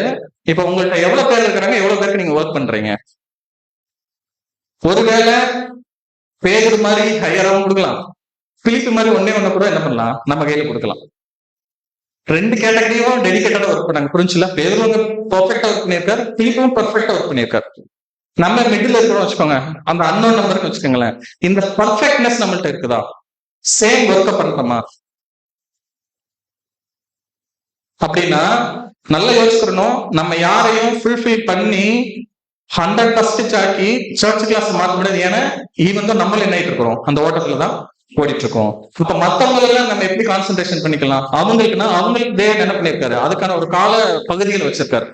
எங்க 1000 இயர்ஸ்ல எல்லாருக்கும் சேர்த்து இந்த இதுல எக்ஸ்பர்ட் ஆகி வராங்கல்ல, பீப்புள் ஹேண்ட்லிங்ல, இந்த ஒர்க்ல யாரெல்லாம் எக்ஸ்பர்ட் ஆகி இந்த ஒர்க்ல பாட்டு வராங்களோ அவங்க என்ன பண்ணுவாங்கன்னா 1000 இயர்ஸ்ல ஒட்டுமொத்த ஜனங்களை என்ன பண்ணிக்கிறாங்க, பார்த்துக்கிறவங்க. அதான் இந்த வசனம் ஏசாயா 35:8 வாசிக்கலாம் பாருங்க. ஏசாயா 35:8. அங்கே பெரும்பாலான வழியும் இருக்கும், அது பரிசுத்த வழி என்னப்படும். தீட்டு உள்ளவன் அதிலே நடந்து வருவதில்லை, அந்த வழி நடக்கிறவர்கள் பேரையாய் இருந்தாலும் திசை கெட்டு போவதில்லை. புரிஞ்சா? அங்க இந்த ஒர்க்க பண்ணணும்னா இங்க என்ன பண்ணணும், நம்ம இங்க இருக்கக்கூடிய கொஞ்சம் ஒர்க்க டெடிகேட்டட் பார்க்கணும். யார மாதிரி? யோகாசனம் மாதிரி அப்படின்னு. இப்போ ஃபைனல் பார்ட், சப்ஜெக்ட் இது வரைக்கும் க்ளோஸ். இப்போ இவ்வளவு நேரம் நம்ம என்ன கத்துக்கிட்டோம், அதை கன்சல்டேட் பண்ணி ஒரு 5 பாயிண்ட்ஸ்ல என்ன பண்ணிடலாம், ஈஸியா முடிச்சிடலாம். இந்த யோகாசனத்துல இருந்து நம்ம என்னெல்லாம் கத்துக்கிறோம் அப்படின்னா, தேவன் எப்போதும் நமக்கான திட்டத்தை என்ன பண்ணிருக்காரு, வச்சிருக்காரு. அதை ஒவ்வொருத்தவங்களும் நம்ம என்ன பண்ணணும், பிலீவ் பண்ணணும். எல்லாருக்கும் ஒரே திட்டம் இல்ல, என்ன அண்டர்ஸ்டாண்ட், நம்ம ஒவ்வொருத்தவங்களுக்கும் தனித்தனியான ஒரு திட்டத்தை தேவன் வச்சிருப்பாரு. நீங்க அதுதான் நான் எக்ஸாம்பிள் சொன்னேன். பிலிப்பு மாதிரியோ, பேதுரு மாதிரியோ, பவுல் மாதிரியோ, யோவான் ஸ்நானகன் மாதிரியோ, இயேசு கிறிஸ்து மாதிரியோ அவங்களுக்குன்னு சொல்லி என்ன இருக்குது, டெடிகேட்டடா ஒவ்வொரு பிளான் வச்சிருக்காரு. ஓகேவா? இதை இப்ப நம்ம வாசிக்கும் போது என்னன்னா, எல்லாத்துக்குமான கோர் பாயிண்ட் என்ன இருக்குது, நமக்கு என்னென்ன வேலையை கொடுத்திருந்தாலும் நம்ம எல்லாருக்குமான இந்த யோகா வகுப்பா இருக்கிற ஒட்டுமொத்த ஒர்க்குன்னு என்னன்னு பார்த்தோம்னா, கர்த்தருக்கு வழியை ஆயத்தப்படுத்தார். அப்ப நம்ம செகண்ட் கம்மிங்ல, அவருடைய செகண்ட் பிரசன்ஸ்ல என்ன ஒர்க் பண்ணிட்டு இருக்கோம்னா, அவர் கிங்டம் எஸ்டாப்ளிஷ் பண்ணுவதற்கான வழிகளை மட்டும்தான் என்ன பண்ணிட்டு இருக்கிறோம், ஆயத்தப்படுத்திட்டு இருக்கிறோம். கிங்டம் இங்க என்ன பண்ணல, கிரியேட் பண்ணல. அதை அண்டர்ஸ்டாண்ட் பண்ணிக்கிறோம். அடுத்து அவாந்திர வழியிலே நம்முடைய தேவ பாதையை சீர்படுத்துங்க. பண்ற வேலை இது என்ன மாதிரி இடத்துல பண்ணுவோம், அவாந்தரமான ஒரு வெளியில. இப்ப இருக்கக்கூடிய உலக ஜனங்கள்ல பாத்துக்கோங்க, மரங்க அப்படிதான் இருப்பாங்க, பாதை இல்லாம தான் இருப்பாங்க. நம்ம தான் என்ன பண்ணி ஆகணும், கிரியேட் பண்ணணும். கிரியேட் நடந்து போறது ரொம்ப ஈஸி, பாதையை கிரியேட் பண்றது ரொம்ப ரொம்ப அந்த ஒர்க்கத்தை நம்மள்ட்ட கொடுத்துருக்காரு. அதை கரெக்டா என்ன பண்ணணும், மைண்ட்ல வச்சு பண்ணணும். செகண்ட் பாயிண்ட் என்ன சொன்னார்னா, போல்டா சொன்னது இதைதான் நான் முன்னாடி சொன்னேன், லாஸ்டா சொல்றேன்னு சொல்ல வந்த பாயிண்ட், மனம் திரும்புங்கள். இவருக்கு ஏன் மனம் திரும்புறதுக்கு ஏதுவான ஞானஸ்தானம் இவருக்கு தேவைப்படல, இவர் தான் கிரியேட் பண்ணாரு. இப்படி நினைச்ச கூடாது. இவருக்கு என்ன அவ்வளவு இதா தன்னையே இதான் நினைச்சுக்கிட்டாருன்னா இல்ல, பிறந்ததுல இருந்து ஃபுல் போக்கஸ் எதுல இருக்காருன்னா, ஒரு நாள் நான் என்ன சொல்லுவேன், மனம் திரும்புங்கன்னு சொல்லுவேன். சொல்லும் போது யாரும் என்ன பண்ணிடக்கூடாது, ஃபர்ஸ்ட் நீங்க மனம் திரும்புங்கன்னு சொல்லிடக்கூடாது. அதுக்கு ஒட்டுமொத்த லைஃப் ஏன் இப்படி டிசைன் பண்ண கேட்டல, தன்னை தனிமைப்படுத்தினதுல இருந்து, தன்னுடைய லைஃப் ஸ்டைல் ஆக்குனதுல இருந்து, ஒரு யூத் ஸ்டேஜ் தானே, எப்படி வேணாலும் இருந்திருக்கலாம்ல, ஒரு மற்ற யூத்ஸ்ல இருக்கிற மாதிரி இருந்திருக்கலாம்ல. ஆனா அந்த இடத்துல எல்லாத்தையும் கட் பண்ணிட்டு அதே ஒரு யூத் ஸ்டேஜ்ல ஒரு 30 வயசுல போய் ஒருத்தவங்களுக்கு போய் எல்லாரும் மனம் திரும்புங்கள், பரிசேயர்கள் சரிசேயர்கள்லாம் நல்ல எல்டர்லி பீப்புள், ரொம்ப வயசானவங்க தான் இப்படி இருப்பாங்க. அவங்களுக்கு எல்லாம் விரியன் பகுதிகள்னு சொல்ற அளவுக்கு அவங்களும் ஆப்போஸ் பண்ணாம இருக்கணும். போய் ஏறவங்கிட்ட போய் நீ தப்பு பண்ணிட்டு இருக்கிறேன்னு சொல்லணும்னா இவன் பர்சனல் லைஃப்ல எப்படி இருந்திருக்கணும். இப்ப செகண்ட் விஷயம் என்னன்னா, மனம் திரும்புங்கள் அப்படின்னு நம்ம சொல்றோம்னா, ஃபர்ஸ்ட் அந்த சொல்றதுக்கு முன்னாடி நம்ம என்ன பண்ணிக்கிறோம், நம்மள வச்சுக்கிறோம். அதுல யோகாசன அளவுக்கு இருக்க முடியுமா நமக்கு தெரியாது, அட்லீஸ்ட் யாரும் எதுவும் குறை கூறாத அளவுக்காச்சும் நம்மள என்ன பண்ணி வச்சுக்கிறோம். அதாவது சத்தியத்தை நம்ம ஒரு இடத்துல இருந்து சொல்றோம், இதுதான் சத்தியம் சொல்லணும்னா நம்ம இடத்துல எந்த விதத்திலையும் அந்த அசத்தியம் என்ன இருக்கக்கூடாது, வெளிப்படக்கூடாது. நம்ம பேச்சிலையோ கிரியைகள்லயோ நம்மளுடைய எந்த ஒரு செயல்பாடுகளையும் என்ன ஆயிடக்கூடாது, பேசுறது மட்டும்தான் சத்தியம் பேசுறாங்க ஆனா உள்ள ஒண்ணு இல்ல அப்படிங்கிற வார்த்தை என்ன பண்ணிடக்கூடாது, வாங்கிடக்கூடாது. செகண்ட் விஷயம் என்னன்னா, மனம் திரும்புங்கள் சொல்றதுக்கு முன்னாடி இவர் என்ன பண்ணியிருக்கிறார்? மனம் திருந்திருக்கிறார். சேம் குணலட்சணம் இப்ப நம்மள்ட்ட கேரி ஃபார்வர்ட் ஆகணும். நம்ம மற்றவங்களுக்கு சத்தியம் சொல்றோம்னா நம்ம எதுல ஸ்ட்ராங்கா இருக்கிறதுக்கு போக்கஸ் பண்ணணும்னா நம்ம சத்தியத்துல ஸ்ட்ராங்கா இருக்கணும். சொல்றது மட்டும் சத்தியம் சொல்லிட்டு நம்மள்ட்ட இருக்கக்கூடிய பேச்சுக்கள் கிரியைகள் தவறு இருந்துச்சுன்னா அந்த சொல்ற விஷயம் யாருக்கும் என்ன ஆகுது, ரீச் ஆகாதுங்கிறத அண்டர்ஸ்டாண்ட் பண்ணிக்கிறோம். அடுத்த பாயிண்ட் என்ன அப்படின்னு பார்த்தோம்னா, தேவனுடைய வார்த்தை பிரசங்கத்தில் இருக்கக்கூடிய ஆர்வம். இது ரொம்ப ரொம்ப இம்பார்ட்டன்டான பாயிண்ட். வசனம் நோட் பண்ணி வச்சுக்கோங்க, எது வசனம் வாசிக்க மாட்டோம். இப்போ இந்த தேவனுடைய வார்த்தை பிரசங்கத்தில் இருக்கக்கூடிய ஆர்வம் இருக்குதுன்னு சொன்னேன்ல, இந்த ஆர்வம் நிறைய பேர் இருந்தா ஒரு மாதிரியும் ஒருத்தவங்க இருந்தா ஒரு மாதிரி என்ன பண்ணக்கூடாது, இருக்கக்கூடாது.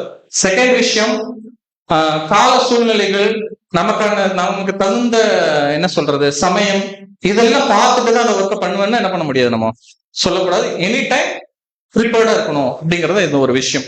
அப்புறம் யார்கிட்ட வேணாலும் என்ன பண்ணணும், நம்ம போய் பேசுறதுக்கு என்ன இருக்கணும், நம்ம பேச போற சத்தியம் தானா, அந்த சத்தியத்தை யார் இடத்துல வேணாலும் போய் சொல்றதுக்கான ஆர்வம் நம்மகிட்ட எப்படி இருக்கணும், அணையாம இருக்கணும். ஏன் அப்படின்னு பாத்தீங்கன்னா, அந்த மத்தேயு 3:5 வாசிக்கும்போது, அவர் எருசலேம் நகரத்தாரும் யூதாவில் உள்ள அனைவரும் யோர்தானை கடத்த சுற்றுப்புறத்தார் அனைவரும் அவனிடத்திற்கு போய் தங்களுடைய பாவங்களை அறிக்கை செய்து யோர்தான் நதியில் அவனால் ஞானஸ்நானம் பெற்றார்கள்.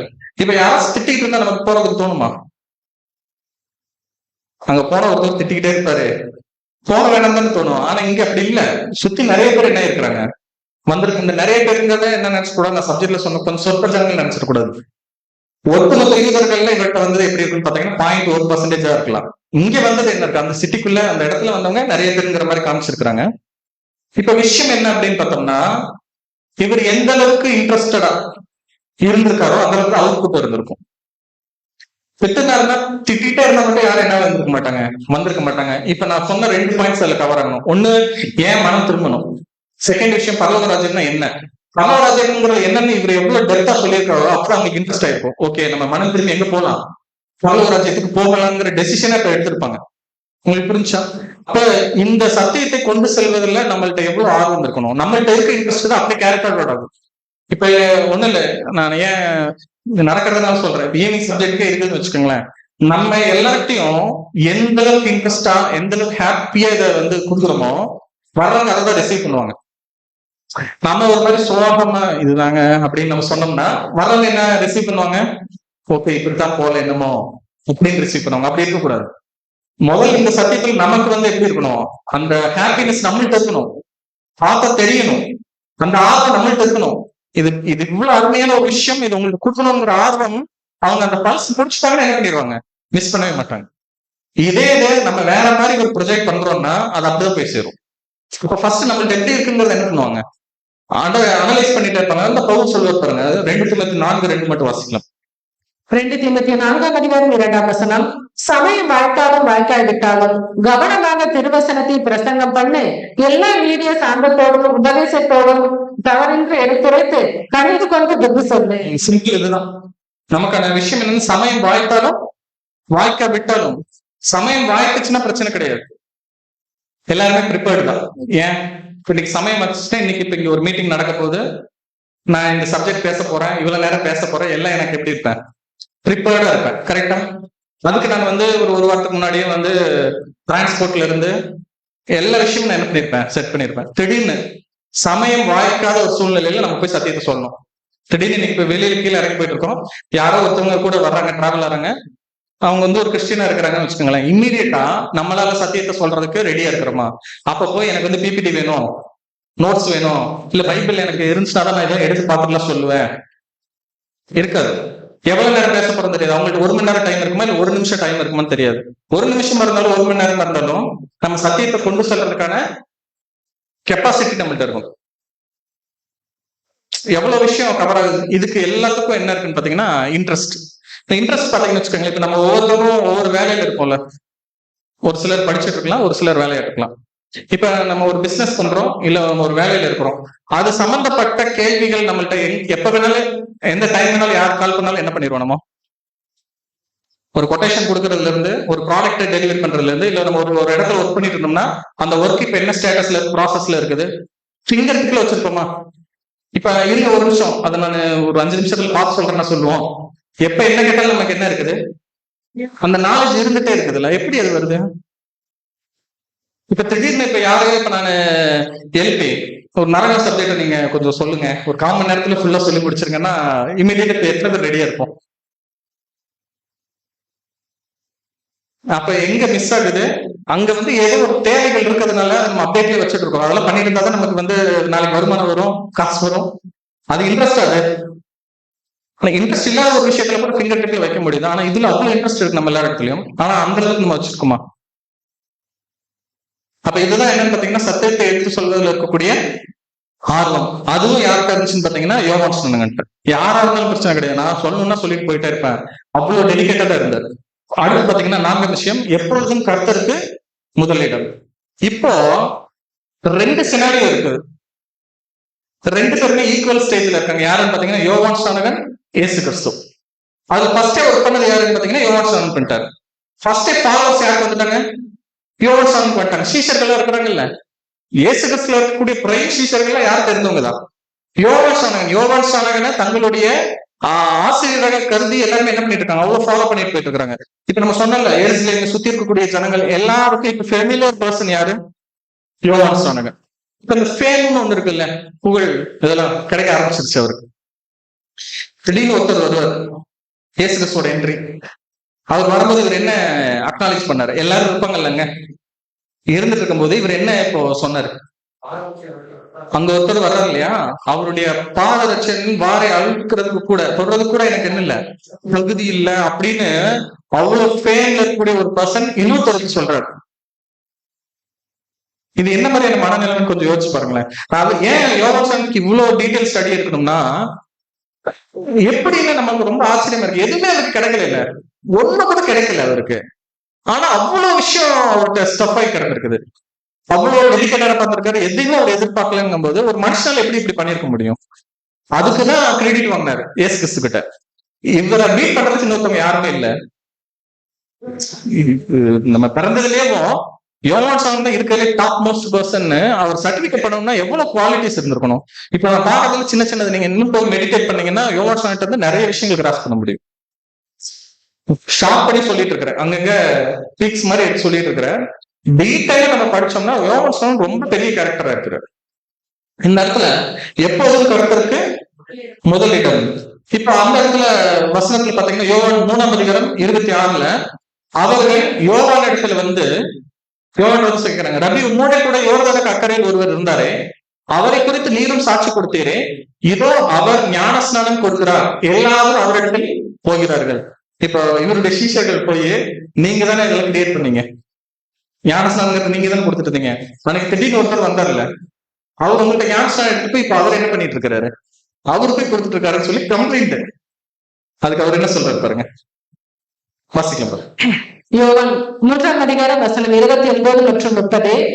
மணமகளை உடையவனே மணமகன், மணமகனுடைய தோழனோ அருகே நின்று அவருடைய சொல்லை கேட்டு மணமகனுடைய சத்தத்தை குறித்து மிகவும் சந்தோஷப்படுகிறான்.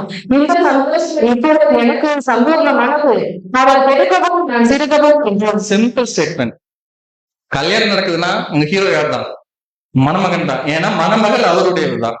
மணமகனுடைய தோழனுக்கு அவ்வளவு இம்பார்ட்டன்ஸ் கிடைக்கணுங்கிறது அவசியம் இல்லை. அவருக்கு ஹெல்ப் பண்றதுக்கு நான் என்ன பண்ணிட்டு இருந்துட்டு இருக்கிறேன். மணமகனுடைய சத்தத்தை குறித்து மிகவும் நான் என்ன பண்றேன், சந்தோஷப்படுறேன். இந்த சந்தோஷம் இப்பொழுதும் எனக்கு சம்பூர்ணமானது. இப்ப நம்ம ஒண்ணு சொல்லிட்டு வந்தோம்ல, அவருக்கு ஒண்ணுமே கிடைக்கல, எதுவுமே அங்க வைக்கலன்னா இவர் என்ன ஸ்டேட்மெண்ட் கொடுக்குறாருன்னா, எனக்கு எது மட்டும் இருந்துச்சுன்னா போதும், அவருக்கு நான் ஒரு வேலை செஞ்சிருக்கேன்ல, அந்த ஹாப்பினஸ் மட்டும் எனக்கு இருந்துச்சுன்னா போதும். இவ்வளவுதான் அவர் எதிர்பார்த்தது. எவ்வளவு பெரிய ஸ்டேட்மெண்ட் பாருங்க. ஆனா அப்படியே ஆப்போசிட் நம்ம சைடு வந்தோம்னா, நமக்கு அந்த கொஞ்சம் ஃபேன் கிடைச்சிருச்சுன்னு வச்சுக்கோங்க, அந்த புகழ் கிடைச்சிருச்சுன்னு வச்சுக்கோங்க, இந்த வேலையை தான் செய்யறோம். எதுதான் கர்த்தருடைய வேலையை தான் செய்யறோம். அதுல நிறைய செய்ய என்ன ஆகுன்னு பார்த்தோம்னா, ஒரு ஸ்டேஜ்ல என்ன ஆகுன்னு பார்த்தோம்னா, எல்லாருடைய பிரபலமான ஒரு பர்சனை மாறுவோம். நமக்கும் சரி, இப்ப வெளியில இருந்து வர்றவங்களுக்கு தெரியும், அந்த ஃபெமிலியர் பர்சன் ஆன உடனே கிரெடிட்ஸா என்னைக்காச்சும் நம்ம எடுக்க ஆரம்பிச்சிட்டோம்னு வச்சுக்கோங்களேன், அவ்வளவுதான், நம்ம இதுக்கு அவுட், ஃபெயில்னு இருக்கு. ஃபைனல் ஸ்டேட்மெண்ட் என்ன இருக்கணும், அவர் பெருகவும் நான் அவருடைய ஆயத்த வேலை, அந்த பாதையை செய்யற வேலையை மட்டும் தான் நான் பண்ணிட்டு இருக்கேன், ரோட் மட்டும் தான் போட்டுட்டு இருக்கிறேன். அதுக்கான ஓனர் நடந்து போறதுல வேற ஒருத்தவர். கிரெடிட்டை என்னைக்குமே யார்கிட்ட தான் வைக்கணும்னு பார்த்தோம்னா தேவன்ட்டையும் ஆண்டவராகிய இயேசு கிறிஸ்துட்ட தான். அதுல இருந்து 1% கூட நம்ம எடுக்கணும்னு நினைச்சோம்னா அன்வர்த்தி நம்ம. அப்புறம் நம்ம குடிச்சல சந்தோஷப்பட மாட்டாங்க. எப்ப பண்ற வேலையில வந்து நீ என்னப்பா கிரெடிட் எடுக்கிற மாதிரி நம்மள யோசிச்சாங்கன்னா நல்லா இருக்கும், அது கட்டாயம் நல்லா இருக்காது. சோ அப்ப எப்பயுமே வந்து நம்ம எந்த வேலைகளை செஞ்சாலும் யார் முன்னாடி இருக்கணும்? தேவன் முன்னாடி. அது நல்ல வேலைகளை செய்யும் போது. கெட்ட வேலையை செஞ்சுட்டு தேவன் முன்னாடி வச்சோம்னா அதுக்கான அவமானம் யாருக்கு போகும்? அதான் நம்ம வந்து புகழை தேடி கொடுக்கலன்னா கூட பரவாயில்ல, நம்ம அப்பாவுக்கு எதை தேடி கொடுத்துடக்கூடாது, அவமானத்தை பெற்றுக் கொடுத்துடக்கூடாது. அதனால முடிஞ்ச அளவுக்கு நல்ல வேலைகளை செய்யறதுல கான்சன்ட்ரேஷன் பண்ணணும். ஃபைனல் பாயிண்ட் என்னன்னு பாத்தீங்கன்னா தைரியமாக நீதியின் பக்கம் இருக்கிறது. இது ரொம்ப ரொம்ப இம்பார்ட்டன்ட். என்ன அப்படின்னா எந்த இடத்துலயும் நம்ம என்ன பண்ணிடக்கூடாது, விட்டு கொடுத்துடக்கூடாது. எதை? சத்தியத்தை. சத்தியம் இதுதான் நமக்கு தெரிஞ்சிருச்சுன்னா அது என்ன மாதிரியான சூழ்நிலையா இருந்தாலும் சரி, யாரா இருந்தாலும் சரி, என்ன பண்ணிடக்கூடாது, கிவ் அப் பண்ணிடக்கூடாது. அவங்க கோச்சுக்குவாங்க, அதெல்லாம் செகண்டரி. இதுதானே இதுதான். அதுக்கப்புறம் என்ன கான்சிக்வன்ஸ் வந்துச்சுன்னா நீ பேசுறதுக்கு அதெல்லாம் செகண்டரி. பவுல் வந்து பேதுருவை கடிந்து கொண்டார்ல, பேதுரு என்ன கோச்சுக்கிற கடைசி வரைக்கும் பேசாம இருந்தாரு. அவர் மறுபடியும் சொல்லி காமிச்சாரு இருக்கிறதுல பெஸ்ட் கேரக்டர் யாரு, பவுல். அவரோட ரைட்டிங்ஸ் எல்லாம் வந்து அவ்வளவு டெப்தா இருக்குன்னு சொல்லி இவர் மறுபடியும் என்ன பண்ணாரு, மென்ஷன் பண்ணி காமிச்சாரு. அந்த அளவுக்கு அவங்களோட ரிலேஷன்ஷிப் இருந்துச்சு. ஏன்னா அந்த இடத்துல பேதுருவும் தெரிஞ்சிருப்பாரு, பேதுருவை பார்த்து விழுந்து போன மற்ற சகோதரர்கள் என்ன பண்ணிருப்பாங்க, வந்திருப்பாங்க. பேருக்கு அதுல ஒரு சந்தோஷம். நல்ல வேலைக்கு அவன் என்ன பண்றான், அன்னைக்கு என்னை காப்பாற்றணும். ஒருவேளை அவன் சொல்ல முடிந்தான்னா நான் விழுந்து போறதுக்கான சான்சஸ் இருந்திருக்கும்ல. சோ இதுதான் அங்க விஷயம். எப்படின்னா யோவான் அங்க வந்து பரிசேயர்கள் சதுசேயர்கள், அதே மாதிரி நம்ம இவர் இருக்காருல்ல, யாரு, ஏரோது, அவர் கண்டிப்பா இவங்க யாரா இருந்தாலும் அவர் என்ன பண்ணவே இல்லைன்னு பாத்தீங்கன்னா ஒரு செகண்ட் கூட யோசிக்கல. அப்படிலாம் வந்து ஆசாரியர்கள், வேதப்பர்கள், பரிசேயர்கள் ஈஸியா யாரும் என்ன பண்ண முடியாது, பேச முடியாது. ராஜாவை சுத்தமா ரீச் பண்ண முடியாது. ஆனா யாரா இருந்தாலும் பரவாயில்ல, அதனால எனக்கு மரணம் கிடைக்கிறது நான் தாராளமா எடுத்துக்கிறேங்கிற மைண்ட் செட் யார்கிட்ட இருந்துச்சு, யோவான்ட்ட. ஆனா எதை விட்டு கொடுக்கல, நீ என்ன வேணாலும் பண்ணுப்பா, நான் கண்டுக்க மாட்டேங்கிறதுலாம் இல்ல, கிளியரா இருந்தாலும் சொன்னார் அவருடைய ஒர்க். இப்ப சார் நம்ம ட்ரூத்ல வந்துட்டோம் அப்படின்னா ஆஸ் ட்ரூத் கரெக்ட்னா கரெக்டா, தப்புன்னு தப்பு. நம்மளும் கரெக்டா இருக்கணும். ஒருவேளை தவறு பண்றவங்கள ஹம்பிளா என்ன பண்ணி ஆகணும், நம்ம அவங்கள சீர்திருத்துறதுக்கு நம்ம என்ன பண்ணணும், முயற்சிக்கணும். இவங்க மேல கேட்க கூடாது, நம்ம சகோதரர்கள் விரியமாக குட்டிகளே இப்பெல்லாம் பண்ணீங்கன்னு சொல்லிடக்கூடாது. நம்ம ஏசு கிறிஸ்துடைய குணலட்சணங்களே கருத்துருல ஹம்பிளா முடிஞ்ச அளவுக்கு உங்களை சீர்திருத்துறதுக்கு என்ன பண்ணணும், இதாகணும்.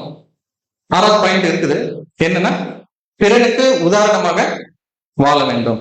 ஏன் இந்த பாயிண்ட் உள்ள இன்க்ளூட் பண்றோம் அப்படின்னா இந்த வசன வாசிகளை பாருங்க. யோவான் 5ஆம் அதிகாரம் 35ஆம் வசனம். யோவான் 5ஆம் அதிகாரம் 35ஆம் வசனம். அவன் எரிந்து பிரகாசிக்கிற விளக்காய் இருந்தான், நீங்களும் சில நேரம் அவன் வெளிச்சத்திலே மகிழ்ச்சியாக இருக்க விருப்பமாக இருந்தீர்கள். இது யாரு சொல்றதுன்னா ஆண்டவராகிய இயேசு கிறிஸ்து யாரை பத்தி, யோவான் ஸ்நானகனை பத்தி. எப்போ?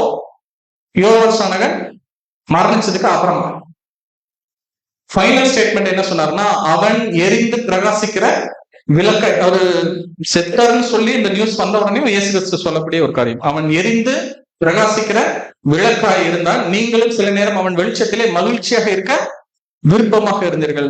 என்ன கிளியரா கொடுக்குறாருன்னா இதே மத்தேயு 5ஆம் சொல்லியிருப்பார்ல, உங்கள் பிரகாசம் மற்றவர்கள் முன்பக்கம் உங்களுடைய தேவனுடைய நாமத்தை மகிமைப்படுத்துற அளவுக்கு எப்படி இருக்கணும், பிரகாசமா இருக்கணும். எக்ஸாக்டா பண்ணது யாருன்னு பாத்தீங்கன்னா யோவான் ஸ்நானகன். இது அப்படியே தான் கோட் பண்ணி காமிச்சிருப்பாரு. இருந்தா யார மாதிரி இருங்கன்னு சொல்றாரு இன்டைரக்டானா, யோவான் மாதிரி இருங்க. அவனும் நல்லா இருந்தா அவன் கூட இருந்தவங்களும் எப்படி இருக்கிறாங்க, இப்போ அவன் சொன்னதை கேட்டு மனம் திருந்தவங்களும் அப்படி இருக்கிறாங்களா, அது மாதிரி இருங்க அப்படின்னு சொல்லிதான் ஒரு ரோல் மாடலா. நம்ம எல்லாத்துக்கும் ரோல் மாடல் யாருதான், இயேசு கிறிஸ்து தான். அதுல எந்த ஒரு டவுட்டும் கிடையாது. அப்போஸ்தலர்களுக்கு அவங்களுக்கு யோசிக்கும், இயேசு கிறிஸ்து சொல்லி காமிச்சிருக்கிறாருல்ல, அதுதான் யாருன்னு பாத்தீங்கன்னா யோவான் ஸ்நானகன். அது வெரி வெரி ரேர். இந்த ஸ்டேட்மெண்ட் அதான் சொல்றேன்ல, அவ்வளவு ஈஸியா யாராலையும் வாங்க முடியாத ஸ்டேட்மெண்ட்ஸ் தான் யார் வாங்கி வச்சிருக்காரு, யோவான் ஸ்நானகன். இயேசு என்னென்னலாம் சொல்லியிருக்காரு, இவர்தான் எலியான்னு கன்ஃபர்மேஷன் கொடுத்திருக்காரு. அதுக்கப்புறமா ஸ்திரீகளிடத்தில் பிறந்ததுல யோவான் ஸ்நானகன் பெரியவன் யாருன்னு சொல்லி கொடுத்திருக்காரு. இங்க எப்படி சொல்லியிருக்காருன்னா இவன் தான் அந்த பிரகாசிக்கிற வெளிச்சம். அப்படி இருந்திருக்கிறார். இவர் மாதிரி இருங்கிறதும் க்ளோஷரும் கொடுத்திருக்கிறார். இப்போ ஒருத்தரோட ஸ்டார்டிங்ல இருந்து பினிஷிங் வரைக்கும் இயேசு கிட்ட ஃபுல்ஃபில் ஒரு பேக்டா வாங்கினது யாருன்னு பாத்தீங்கன்னா யோவான் ஸ்நானகன். இப்போ அந்த யோவான் ஸ்நானகனுடைய வகுப்பாக யார் இருக்கிறோம், நம்ம இருக்கிறோம். சொன்ன எல்லா விஷயத்தையும் நம்ம வாங்குறோமாங்கிறத டெய்லி என்ன பண்ணிக்கிறோம், செக் பண்ணிக்கிறோம். இதுல ஏதாச்சும் மிஸ் பண்றோம், இல்ல யோகாசனோட கேரக்டர்ஸ் நம்ம இல்லாம இந்த வேலையை பாக்குறோம் அப்படின்னா கண்டிப்பா இந்த ஒரு வேலை எப்படி இருக்காது, ஒருதியா இருக்காது. நாளைக்கு போய் நம்ம சொல்லி காட்டணும்ல, இயேசு கிறிஸ்து இவங்கள்ட்ட இந்த ஒர்க் கொடுத்தா எப்படி இருக்காங்க. இப்ப யோகாசனம் படிக்கிற மாதிரி ஜனங்கள் நம்மளை படிச்சாங்கன்னா எப்படி இருக்கும் கொஞ்சம் யோசிச்சு பாருங்க. இன்னைக்கு இவ்வளவு டீடைல் கொடுத்து படிச்சோம்ல, இதே மாதிரி 1000 இயர்ஸ்ல சர்ச் கிளாஸ் நம்ம ஒரு வேலை போயிட்டோம்னா நம்மளை பத்தி உலக ஜனங்களுக்கு சொல்லும் போது எப்படி இருக்கும், அது ப்ரூஸ்பன் மூமெண்டா இருக்கும் இல்லையா. அதை விட்டுட்டு நம்ம வேற மாதிரி இருந்துட்டு அதை போய் சொல்லி காமிச்சா எப்படி ஆயிரும். அதுக்கு நம்ம அழைக்கப்படலை. அதனாலதான் இந்த மாதிரியான கேரக்டர் ஸ்டடி ரொம்ப ரொம்ப இம்பார்ட்டன்ட். எனக்கு என்ன நிறைய கான்செப்டுவல் படிச்சிருவோம், நிறைய ப்ராஃபசிக்கல் நல்லா தெரிஞ்சு வச்சிருப்போம், இப்போ கரண்ட் அஃபேர்ஸ் நல்லா தெரியும். இது எல்லாம் தெரிஞ்சாலும் நம்ம கூட வந்து என்னென்ன மாதிரியான கேரக்டர் டெவலப்மெண்ட்ல இருக்கிறோம், அதுக்கு இந்த மாதிரியான கொஞ்சம் பெக்குலர் கேரக்டர். இது எப்படின்னா, ஏன் இது இன்ட்ரெஸ்ட் வந்துச்சுன்னா, நல்லா தெரிஞ்ச கேரக்டர் யாரு, யோகாசனம். நல்லா சொன்னாங்க, நிறைய சப்ஜெக்ட்ஸ்ல இவர் வந்து ஒரு சின்ன சின்ன ரோல்ல வந்து போயிடுவார். ஆனா தனி பட்சமா இது எவ்வளவு பெரிய கேரக்டர் கொஞ்சம் யோசிச்சு பாருங்க. இது மாதிரி நிறைய கேரக்டர்ஸ் பைபிளுக்குள்ள என்ன இருக்கும் இருந்திருக்கும். அதுல என்ன பண்ணணும், நம்ம இன்னும் கான்சன்ட்ரேஷன் பண்ணணும். அதுல இருந்து நம்ம என்னென்னலாம் நம்ம நிறைய மாதிரி வச்சுக்கணும். இப்ப யோகாசனகன் அங்க இருக்கிறாரு, நம்ம இங்க இருக்கிறோம்னா பார்த்தா ஒரே மாதிரி இருக்கிறதுக்கு என்ன வைக்கணும், மேட்ச் பண்றதுக்கு வைக்கணும். அது இல்லை அப்படின்னா நம்ம முடிஞ்ச அளவுக்கு ப்ரேயர் பண்ணிக்கிட்டு சரி செய்யறதுல நம்மளுடைய கவனங்கள் இருக்கணும். அப்படி இருந்தோம்னா கட்டாயம் நம்மளுடைய ஸ்லாக்கியத்தை நம்ம 100% எப்படி பவுல் சொன்னார்ல, எனக்கான ஜீவனிடம் இருக்கு அப்படின்னு சொன்னார்ல, அதை நம்மளால சொல்ல முடியும். எப்ப நமக்கு டவுட் வரும்னா, நம்ம வேலையை சரியா செஞ்சோமா இல்லையா. இப்ப பரீட்சையில 100 மார்க் எழுதினவங்களுக்கு கான்பிடென்ட் இருக்கும், என்னது கண்டிப்பா சென்டம்னு. ஒழுங்காவே எழுத குண்டா கொண்ட எழுதி வச்சுக்கோன்னு வச்சுக்கோங்களேன். நீ 100 மார்க் வாங்கிருக்கேன்னா என்ன சொல்லுவான், எழுதி இருக்கிறேங்க, வரது வரட்டும். சர்ச்சுக்கு நம்ம அப்படி அழைக்கப்படல, நம்ம கேட்டோம்னா அப்படிதான் பதில் சொல்லுவோம். நீங்க சர்ச்சா போயிருந்தீங்களா எத்தனை கான்பிடென்ட் சொல்றோம் ஒருவர். அதுக்கு என்ன சொல்லணும், அதெல்லாம் தேவனுடைய கிருபைங்க, அவர் கொடுப்பார் பாத்துக்கிறோம். அது இல்ல, இங்க நம்ம கரெக்டா வேலை செஞ்சோம்னா பவுல் சொல்ல முடியுங்கிறதான் விஷயம். அதுக்கு இந்த மாதிரி கேரக்டர் சப்ஜெக்ட்ஸ் நிறைய இருக்குது. நம்ம அதுலயும் என்ன பண்ணியாகணும், அனுதினமும் வளரக்கூடிய ஒரு சூழ்நிலை இருக்கும். பொறுமையிட கேட்ட அனைவரையும் தேவன் தம்மை ஆசீர்வதிப்பாராக. ஆமென்.